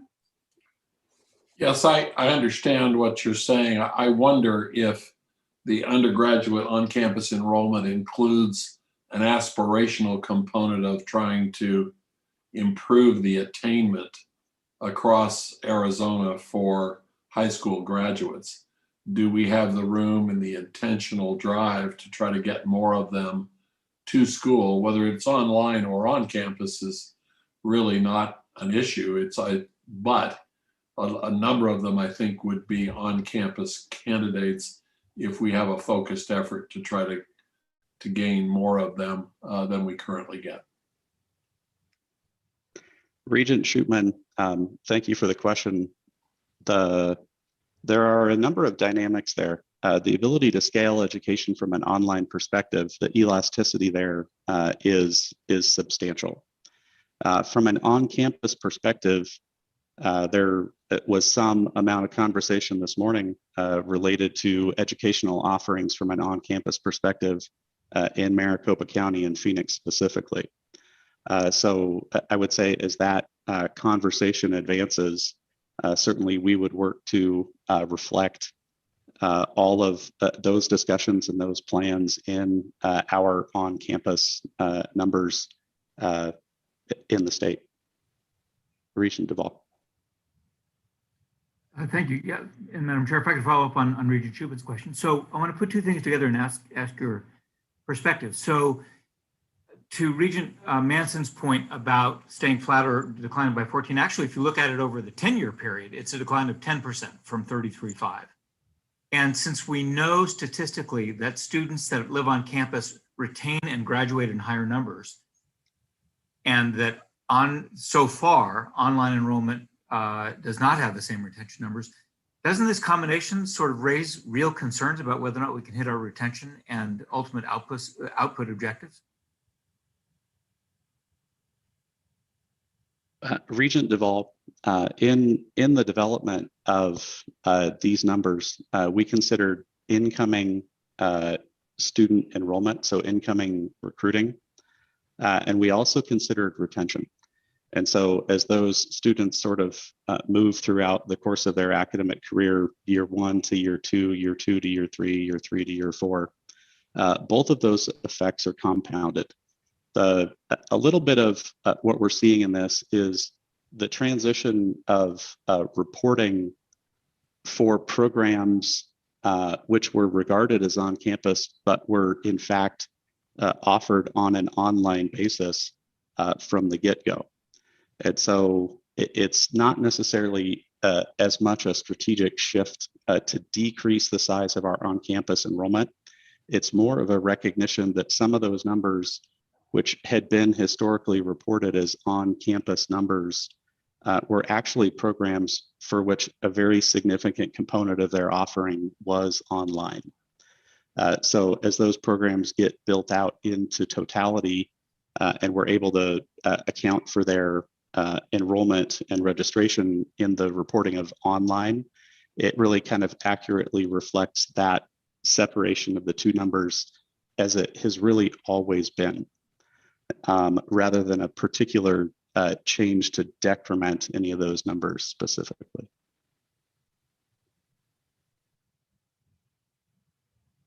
Okay.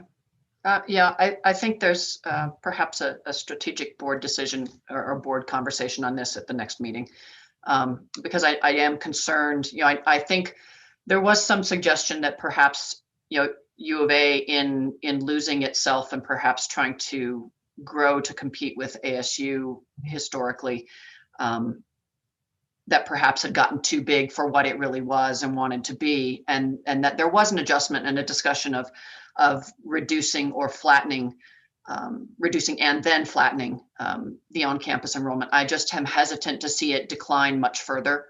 And so I think we just need to investigate that further. We welcome that, Chair Manson. Thank you.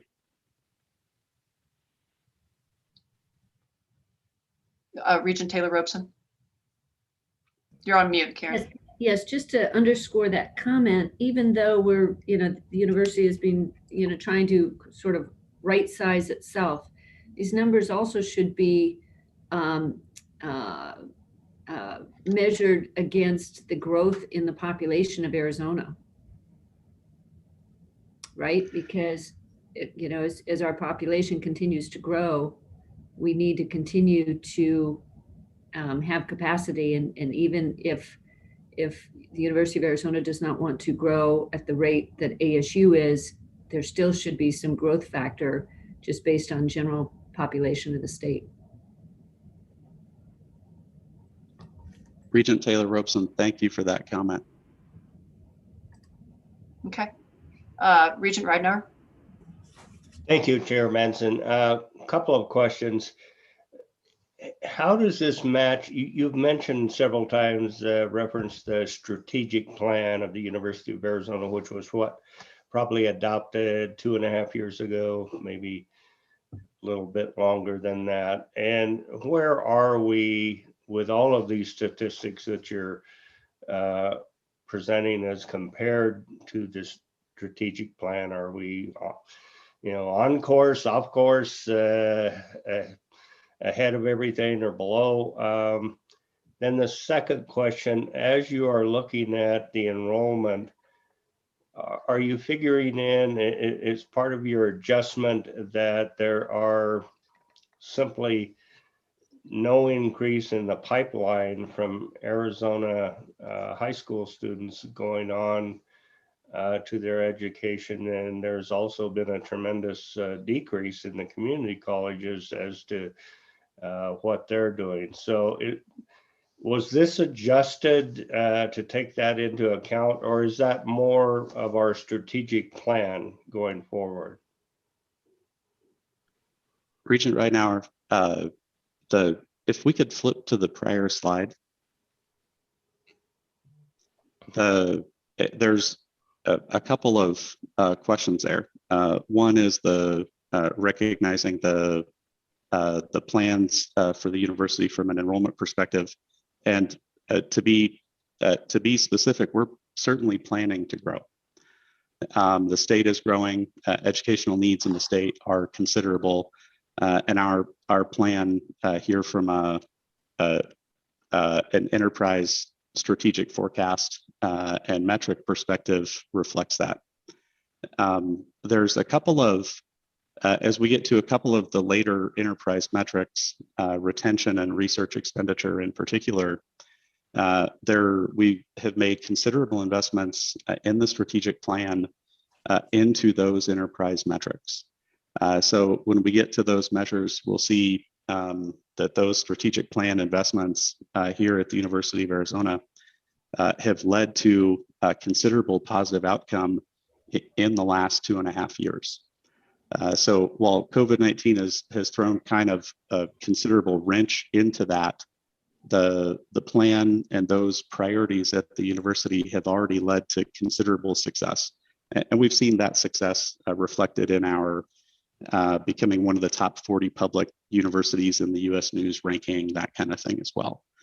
So as we get to those metrics, the strategic plan will sort of see the impact of those initiatives reflected in that. Regent Dave. Thank you. And I wanted to ask a brief question actually about graduate retention. It occurred to me that we don't, and this is relevant to all 3 universities, it occurred to me that we don't track graduate retention. Is there a reason we don't do that? Or and is that something we should look to do in the future? That is not a metric that is widely used in the industry. The U of A in our data warehouse, as we track student progress through academic career, we track that kind of metric for all students in all programs. So while it's not a metric where there's a lot of comparative data available in the industry, it certainly is a focus for us at the University of Arizona for each of our programs, and something that we keep track of. We could certainly report on that and review it, but there is not industry comparative data for those programs so much to compare against. Thank you.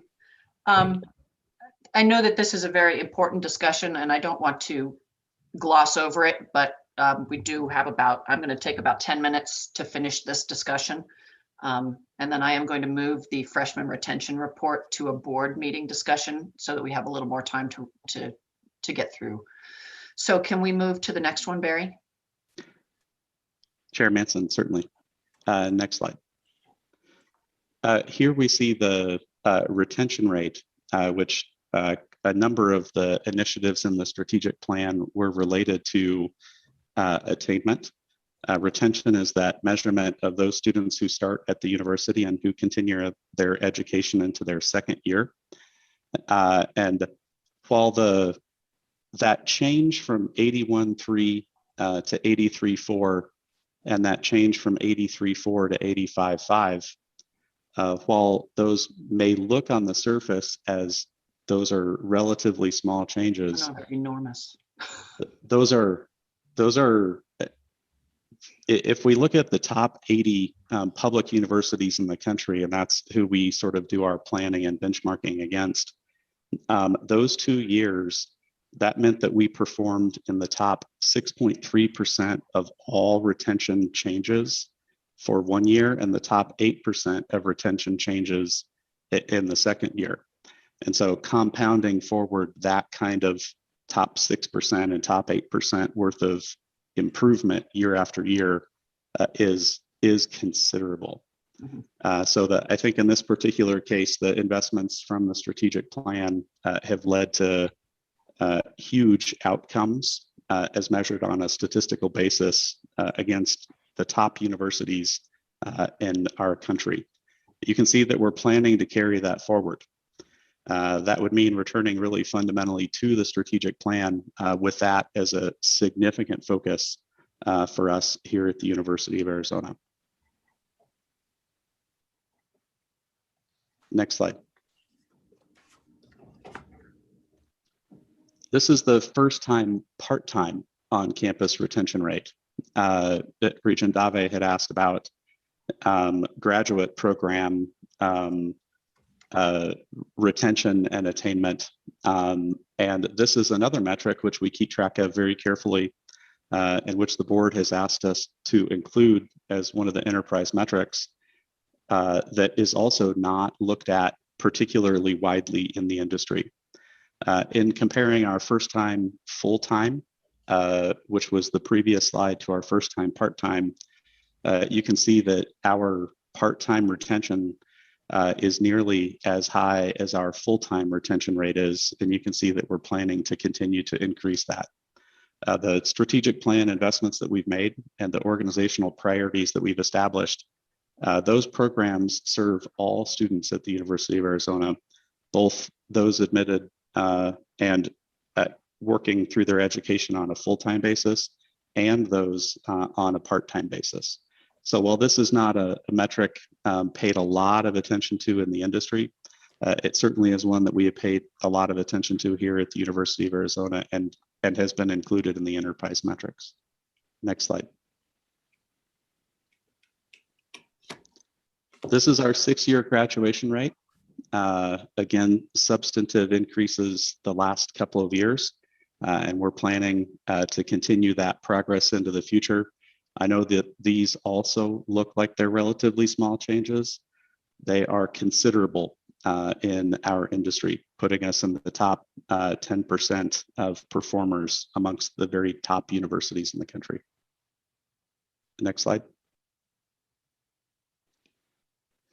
This is a little bit of where we see the impact of the intersection of enrollment and retention improvements in our planning. So we see the degree attainment for bachelor's increasing over time, even though the on-campus enrollment specifically we're planning to be relatively flat. Number of degrees conferred we're planning to increase. Next slide. So Barry, hang on a minute. Explain the giant drop to me.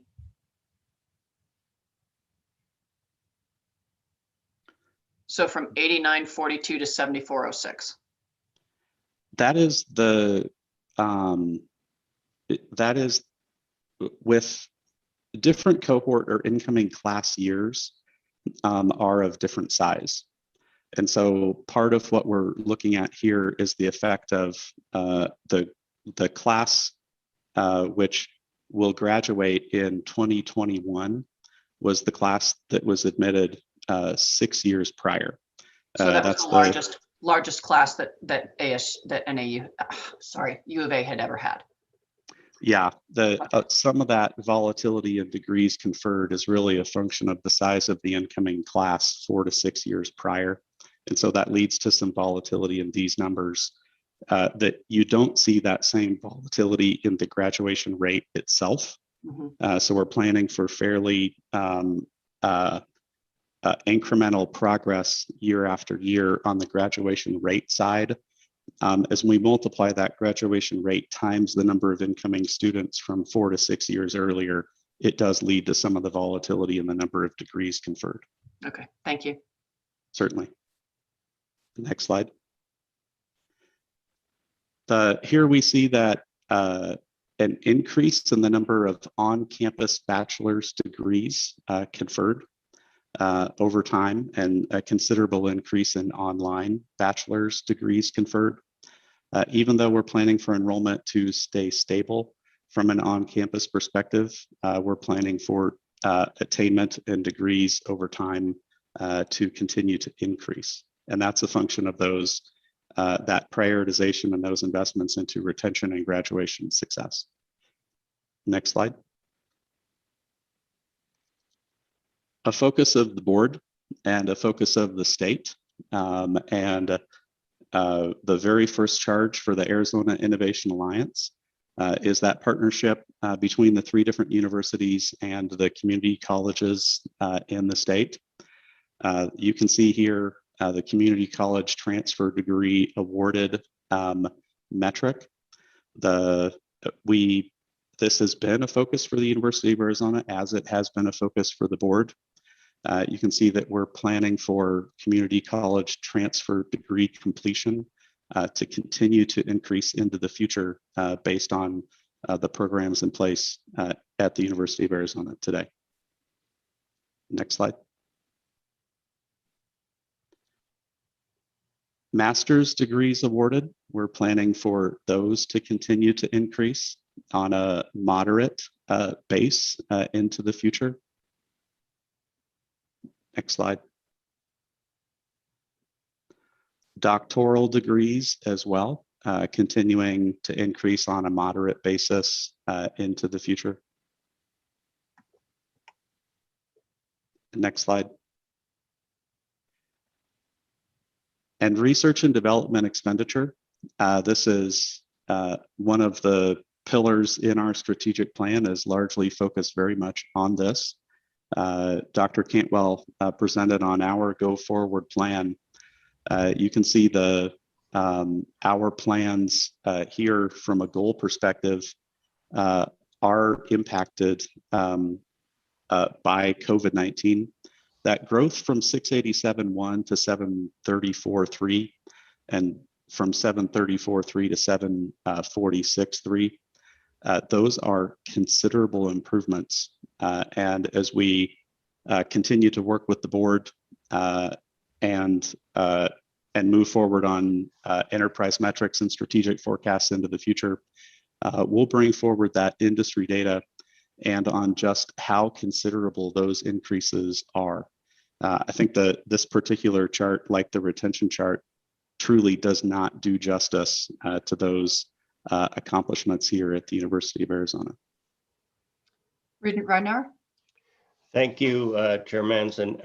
This one kind of caught my eye as we went through. I asked ASU the same question, and they show a steady uptick. And was that the question was, is that baked into their pie? Is that aspirational goals, or have they given real serious thought to where they're going to be?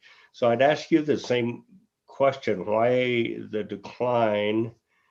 And is it based upon, I mean, there are a couple of things, NIH grants, anything concerned with our medical school, as opposed to other grants such as our optics or space. Why are we looking at a decline in all of that? A little bit of the what we're seeing here with those changes that we put forth is when we put these numbers forward. We developed these early last fall based on all of the latest information that we had at that time from a research activity perspective at the University of Arizona. As we get to the other side of COVID-19, we will plan and reforecast these metrics, and it could be that we in fact change these metrics going forward.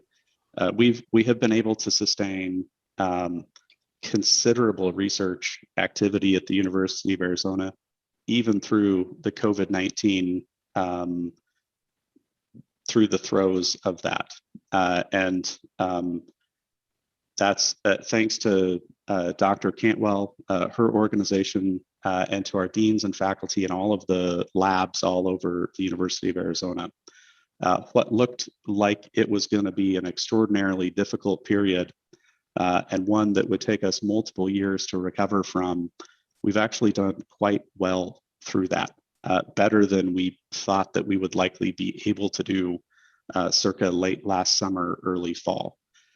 So these are numbers, the best numbers developed based on all the information we had, but were quite impacted by the disruption that COVID-19 posed for the University of Arizona. This is a massive enterprise. Yeah, so Barry, to follow up with that, I think what I'd like to ask you all to do is, in circumstances like this where you, when you did the numbers in November of last year, when you were implying a significant negative impact to COVID, which has not turned out to be the case, I would ask that between now and certainly the June board meeting, that you take a look at these and bring back any proposed amendments to these metric goals to the committee, so that we make sure that we're approving, what is in actuality the most current vision of what this will look like. Chair Manson, we'd be happy to do that. Okay. Regent Duvall? Yeah, I think that's a great idea. And if I could add one other small request, I mean, nobody can project what's going to happen, obviously, ever in Washington, but the infrastructure proposal yesterday includes $40 billion of new research for higher education. And I'd love to have some preliminary thinking as to how our 3 universities might be aligned with that potential, should it or some version of it occur. Okay. Regent Duvall, I believe we're prepared to put those materials together and to be part of that discussion. Perfect. Thank you very much. All right, Barry, next. Next slide. And this is our last slide. I've sort of scooped a couple of these bullet points in particular during the course of the conversation this morning, updating these numbers after COVID-19 and factoring in the impacts of that disruption to the University of Arizona, establishing a dedicated full-time university planning office so that we have capacity to continue to work on this kind of stuff day in and day out at the university level, comprehensively across all different parts of the organization. We have a strength with bullet point 3 today. We are a university that uses data extensively to inform every decision that we make. So to continue to do that using the best available industry benchmark information. And I shared a couple of numbers about retention and research that are from bullet point 4. I considered including some of those materials in our presentation today, as we have already started on this considerably, but the time limits are a factor. We are using the latest modern simulation, machine learning, and statistical capabilities in our planning. So for instance, in those numbers I shared, just how extreme our performance has been on the retention improvement side. We looked at 56 different statistical models in terms of simulating paths forward for us. So we'll continue that work and are happy to share it with the board as we move forward. And that concludes our presentation. I know we're short on time. Chair Manson and Regents, thank you for your time. Thank you all. Are there any additional comments before we move on? Alrighty, as I said, I am going to actually move the discussion of the freshman retention report to the board meeting. And so we're going to move on right now to agenda item 9, which is a request for new academic unit for Arizona State University. And so Provost Searle, are you ready to present that? I am. Thank you, Regent Manson. And I appreciate the committee's time this morning to present the creation of a School of Manufacturing Systems and Networks in our Fulton Schools of Engineering. This is really born out of our desire to be much more instrumental in helping the state in terms of advancing new economy initiatives and to drive the kinds of things that are necessary for the talents to create that kind of economy. And we think a manufacturing school will be a huge asset for the state. And so this new school, as we've outlined in the proposal, will be created starting next fall. We will be offering 4 degrees through that, a undergraduate degree in manufacturing engineering, a master's in manufacturing engineering, PhD in systems engineering, and another master's degree in passing in systems engineering. That's on the way to the PhD. We expect the new school initially will serve about 140 students. We expect it to grow rapidly. Just to give you some context, in the Fulton Schools of Engineering, the smallest school has about 800 or 900 students. So we expect this will be at least that large, if not much larger. And so it will be located at the Polytechnic campus, where we expect over time to expand our capacities and facilities to accommodate this. And we are in the midst right now of just beginning to organize so we can recruit a leader to lead this school. But we're very excited about it. We think it'll be a tremendous asset for engineering and for Arizona. And we hope that I can answer any questions at this time. Are there any questions from the committee? So I have one which just relates to its physical location on the Poly campus. Mm-hmm. And if I'm not mistaken, I saw some concern from students regarding kind of a splitting off of a program from the Fulton School at its Tempe location to Poly, and how the coordination between those two campuses would work. So can you address that issue? I certainly can. There was some misunderstanding at the beginning, but the upshot is that any student who started at Tempe will be allowed to finish in Tempe, so that we've removed that concern entirely for the students. And that same with faculty, we will be welcoming faculty to this unit for those who want to move into it, and we will be recruiting new faculty to it. So where there's no coercion in terms of location. So not being an engineer, am I right in assuming that there are some basic engineering courses that are kind of across the board for any type of engineering? And will those types of courses be offered in both locations? So somebody who's getting the manufacturing engineering degree would do all of their coursework at Poly? Yes, they would. And you have to remember, we already have the Polytechnic School of the Fulton Schools of Engineering, and they do offer an undergraduate degree in general engineering, and that's going to continue. Okay. I was not aware of that, so that answers that question. Regent Dave? Thank you, Chair Manson. One quick question to piggyback off of Regent Manson's question regarding the move of engineering degrees to Poly was, how does ASU plan on balancing the population of engineering students between Tempe and Poly? And could this serve as potentially having adverse effects down the road regarding less enrollment of the engineering program, just because naturally oftentimes students are more drawn to Tempe than to Poly? Well, there's over 4,000 students in the Polytechnic School right today, so I'm not really worried about that. I think that the demand for engineering is enormous, and students go where the program is. A better example would be, we offer forensic science only at our West Campus, and we have no problem attracting students from all over the country to go to that campus to take the forensic science program. So I don't think that will be an issue. We provide housing, we provide all the same amenities and support systems, and those will only continue to increase as the student population continues to increase. Perfect. Thank you all. Are there any other comments or questions?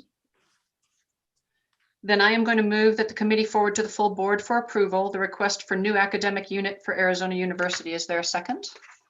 Second. All in favor? Aye. Aye. Any opposed? Motion passes, and we will move on. Thank you. Thank you, Provost Searle. Our next item is a request for a new organizational unit for Northern Arizona University. And Provost Stearns, are you ready to present? Yes, I am. Thank you, Chair Manson. Good still morning, everybody. We are asking for permission to establish a new academic unit, which is the Department of STEM Education in our College of Education. And technically, it's not brand new. This is merely a conversion of our Center for Science Teaching and Learning. It was launched as a center, and then doing a lot of really good externally funded research and public service in teaching teachers how to teach the sciences. And then they accumulated academic programs. So based on the ABOR Policy 2-222, this is technically better suited and more appropriate to be defined as a department rather than a center. So we're asking for that formal conversion. And so they have a master's in science teaching, certificate, teaching science with certification, and a STEM track in the curriculum instruction PhD program, and assigned faculty to this unit with no other academic home. So again, we're just asking for permission to kind of rectify that classification. And I'm happy to take further questions or give further detail. Are there any questions or comments for Provost Stearns? Okay, seeing none. I am going to move the committee forward to the full board for approval, the request for a new organizational unit for Northern Arizona University. Is there a second? Second. All in favor? Aye. Aye. Any opposed? Any abstentions? Motion carries. Thank you, Provost. Item 11, request for new academic programs for the University of Arizona. Provost Folks, are you ready to present this? Yes, thank you very much. Oh, and look at that, slides and everything. It's like magic, the hand of God. Thank you very much. We have 5 new academic programs on the table for approval today. And I'm just going to step very quickly through a slide deck, recognizing that time is very short. The first of these is a Bachelor of Arts degree in Design Arts and Practice, which will be offered through our College of Fine Arts and School of Art. The content that I have on this page is already in the documentation that you have in front of you, but this is an important degree plan for us because we see rapid shifts in the landscape as digital artifacts and digital media become more and more important to the practice of design. So we think this will be an important additive degree program to bring to the University of Arizona, and indeed the state of Arizona. If we can flip through the next onto the next chart. What I've done in this slide deck, which I hope got circulated out to all the regions, is list out under each of the learning outcomes the concepts and competencies, which I believe, Region Penley, you were interested in seeing explicitly listed out. So these are shown here in the slide deck. Of course, I'm not going to read them to you, but they have been provided here. So I think there were 5 learning outcomes for this first one, and I'm not sure who's driving, but if whoever is can forward through those learning outcomes, we can move on to the next degree. 3, 4, 5, 6. Sorry, I was wrong. There was 6. The second degree program that we're proposing is also from the College of Fine Arts, and that is a Bachelor of Arts degree in Live and Immersive Arts. This, of course, plays directly to our extraordinary skills and is going to be jointly hosted by the School of Art and the School of Theatre, Film and Television. I'm sure none of you were surprised to see this come forward, because immersive arts have become a much more interesting and popular art form in recent years. And this brings together faculty expertise from sort of more traditional arts, film, theatre and television backgrounds to talk about live and immersive arts specifically. This really plays to our strengths in the fine arts space, and I'm confident will be really popular with students who are trying to build an understanding and knowledge of industry and technology standards in this space, which is growing rapidly as people seek out experiences when they look to the arts. And on the following few pages are the learning outcomes, again with those concepts and competencies that Regent Penley was interested to see, along with the assessment methods and the measures. And I can't remember how many learning outcomes there were, maybe 4 on this one. Can we flip forward through those? Nope, okay. The third degree program that we're bringing forward for your review and approval is a Bachelor of Arts degree in Wellness and Health Promotion Practice from our College of Public Health, and specifically the Health Promotional Services Department. This is, again, something that plays strongly to our strengths, of course, both as a land-grant institution and, of course, because of our strength in the health sciences generally.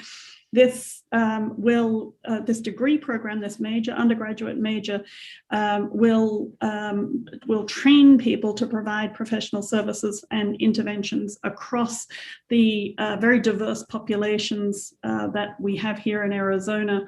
And you know already of the enormous needs we have in the state in the health sciences space. So this is one of our many efforts to try and address that need and to train more people to deliver in community health, in nursing, in medicine, and in public health fields for the state of Arizona. And then I think the next few slides, again, will have the learning outcomes with those concepts and competencies. And that takes us to program number 4, a Bachelor of Science degree in software engineering, operated by the College of Engineering, and particularly the electrical and computer engineering and the systems and industrial engineering departments.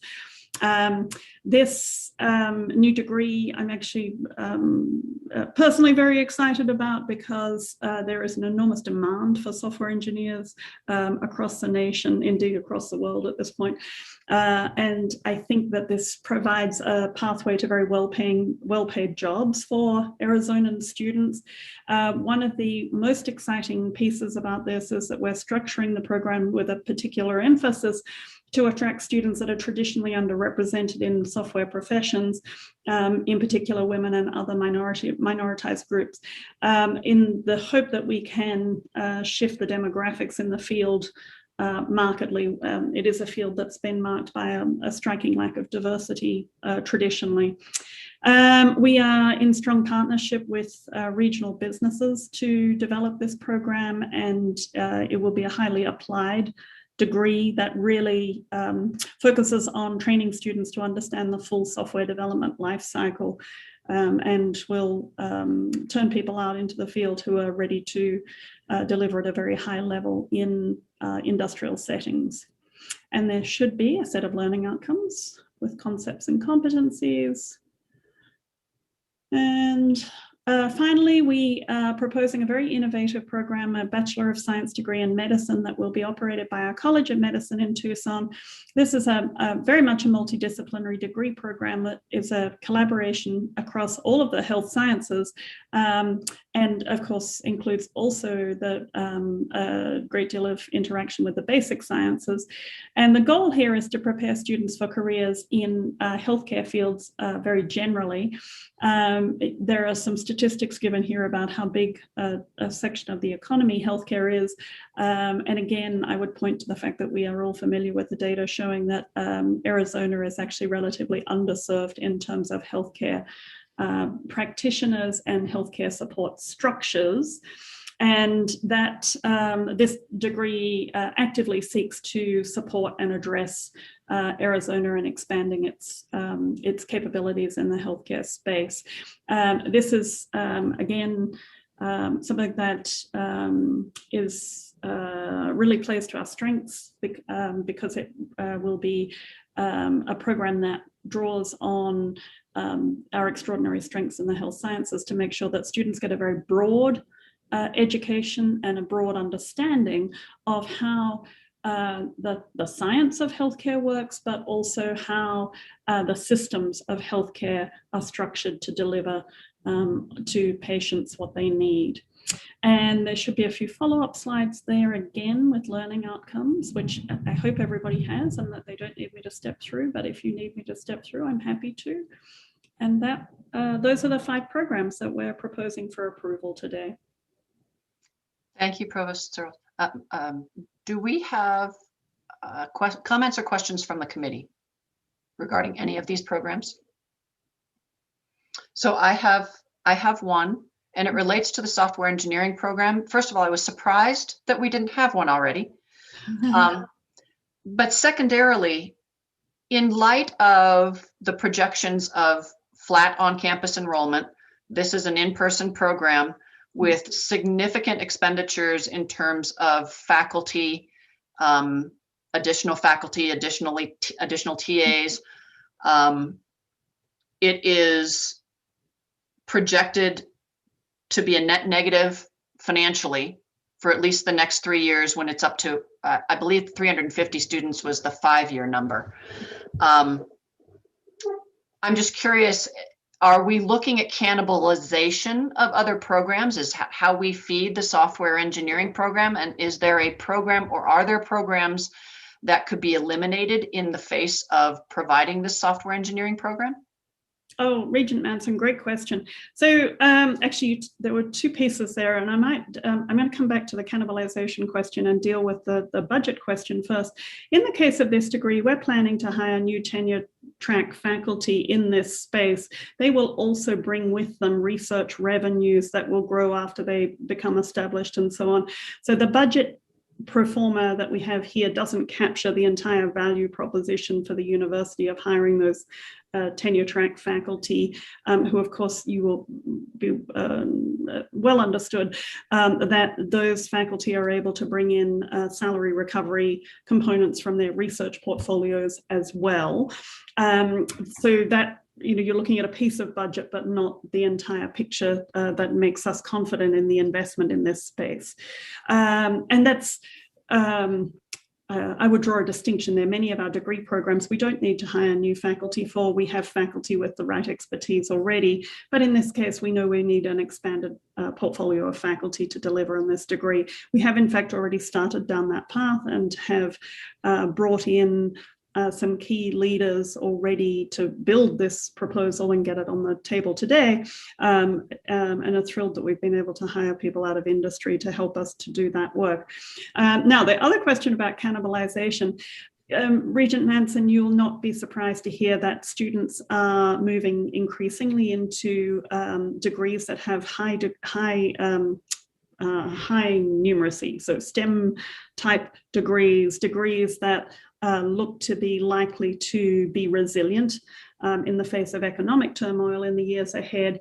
Inevitably, there will be some cannibalization of other degree structures across campus. We keep a very close eye on degrees that look like they may turn into non-productive degrees, and work then with the colleges to halt enrollment, teach those out, and shutter them as that becomes appropriate. I was looking at a list the other day that we prepared for the HLC, and there were some 20 odd degree types that we have shuttered over the last 2 decades because the enrollments have fallen away as students' interests naturally have moved to different disciplines.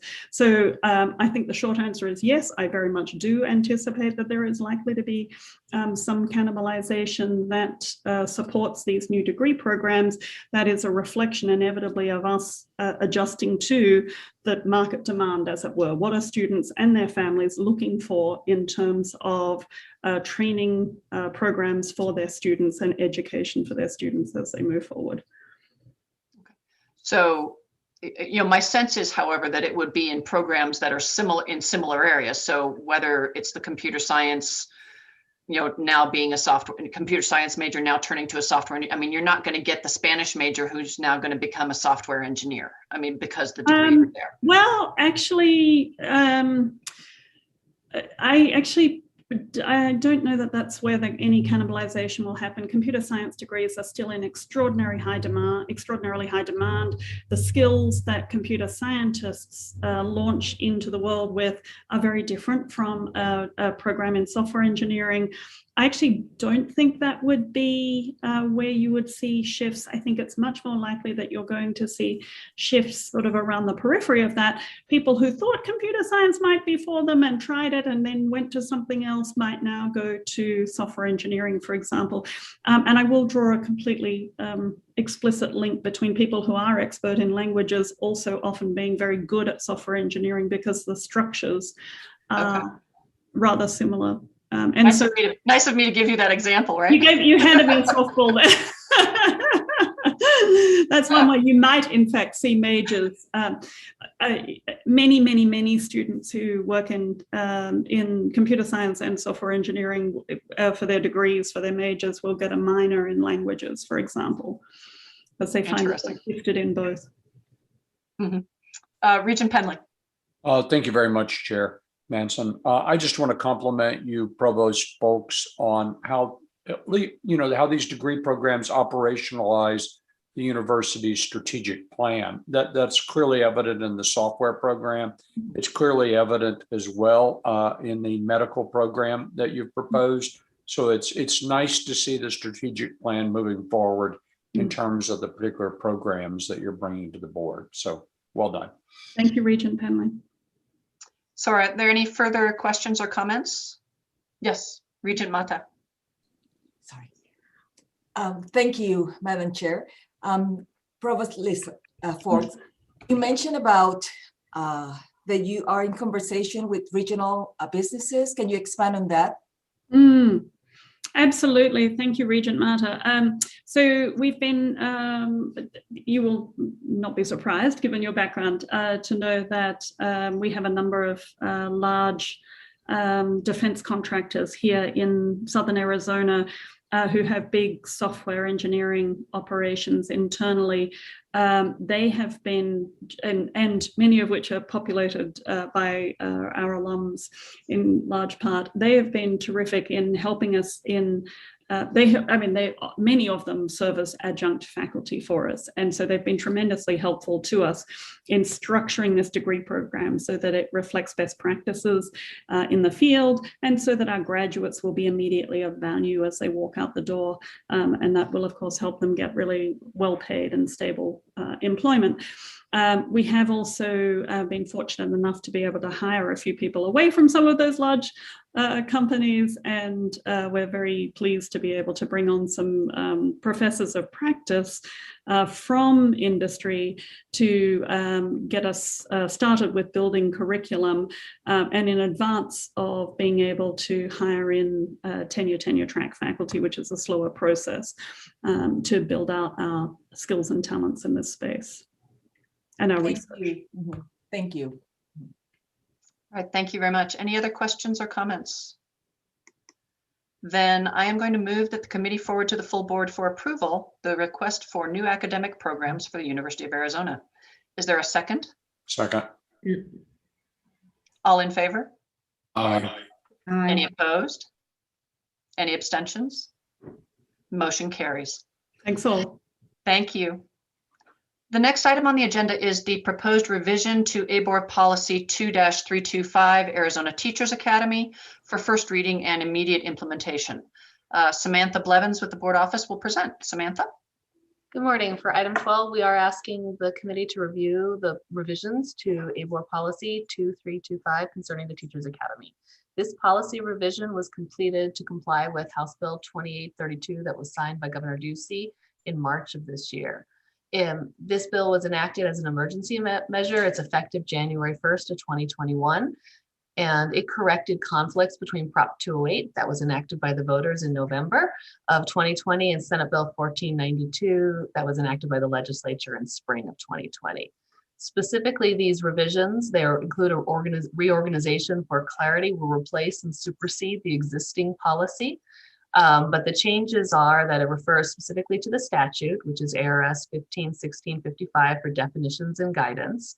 It adds the colleges that are owned or operated or chartered by qualifying Indian tribes to eligible post-secondary institutions, which namely would be the Dene College. It allows the ability to prioritize juniors and seniors, prohibiting the exclusion of freshmen and sophomores.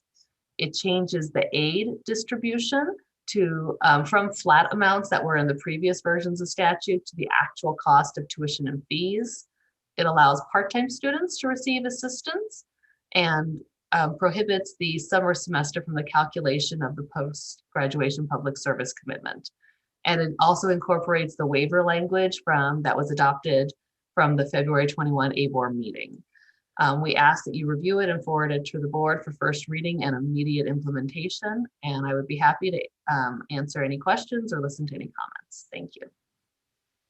So are there any comments or questions from the committee? Seeing none, I'm going to move the committee forward to the full board for approval for first reading and immediate implementation, the proposed revisions to ABOR Policy 2-325 Arizona Teachers Academy. Is there a second? Second. All in favor? Aye. Aye. Any opposed? Any abstentions? Motion does carry. Our final item today is the proposed revisions to ABOR policies 4-201, definitions for residency classifications, 4-203, requirements to be considered in determining an individual's residency classification for tuition purposes, 4-205, residency classification appeal procedures, and a repeal of 4-206, miscellaneous provisions. And this is first reading. Sam? In item 13, we ask you to review the proposed revisions to the 4 residency policies. It's the work of a tri-university work group of ABOR and university attorneys and staff, and it's intended to both comply with recent federal legislation and to offer more clarity to both staff of the universities and families as to the ABOR residency policies. But for the federal legislation compliance changes, the changes are not intended to limit or expand the definition of in-state residency. The changes are reflected in the board book, but generally a summary reflects the following changes. In 201, we define objective evidence and financial independence. We clarify the definition of parent to include adoptive and custodial parents. And we clarify the definition of students as a person who's admitted and eligible to enroll in classes. For 203, this one is a repeal and replacement as we substantially reorganized it and we incorporated the new federal law and all of policy 4206. It includes the following clarifications. The federal law, previously the change that was enacted in January of this year, previously veterans were eligible for in-state tuition within 3 years of a qualifying discharge, and the federal legislation removed that 3-year cap. Veterans are now eligible for in-state tuition following any discharge if otherwise qualified, and that's a compliance piece. The reorganization, for clarity, reorganizes evidentiary requirements for continuous physical presence, Arizona residency, and financial independence. It clarifies that for in-state tuition, you have to meet all the evidence within the preponderance of evidence standard. And it also establishes the rebuttable presumptions in Arizona law that are in statute. It puts it explicitly into the policy. It clarifies what the classification officer will look at and then what the review committee will look at if there was a request to review a classification of out-of-state tuition. And it incorporates all of the provisions of 4206 wholesale.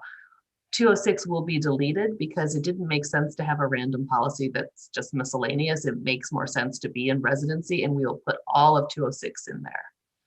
And then in 205, we've clarified that this is a review of a determination of a classification officer. It makes the review language consistent through the policy because it wasn't previously. And it does some minor cleanup that allows hearing notices to be sent by university email, clarifies that you have 10 days to issue, calendar days to issue a decision excluding Saturday, Sunday, and university holidays, and allows the university to set a deadline to submit evidence to the review committee. We ask that you review and forward to the board on first reading the proposed revisions to 201, 203, 205, and 206. I'd be happy to answer any questions. Any comments or questions from the committee? Seeing none, I move that the committee forward to the full board for approval the first reading, the proposed revisions to ABOR policies 4-201, 4-203, 4-205, and a repeal of 4-206. Is there a second? Second. All in favor? Aye. Aye. Any opposed? Any abstentions? The motion does carry. The Academic Affairs meeting is now adjourned, and I believe we're moving directly to the Finance, Capital, and Resources Committee meeting. Thank you all.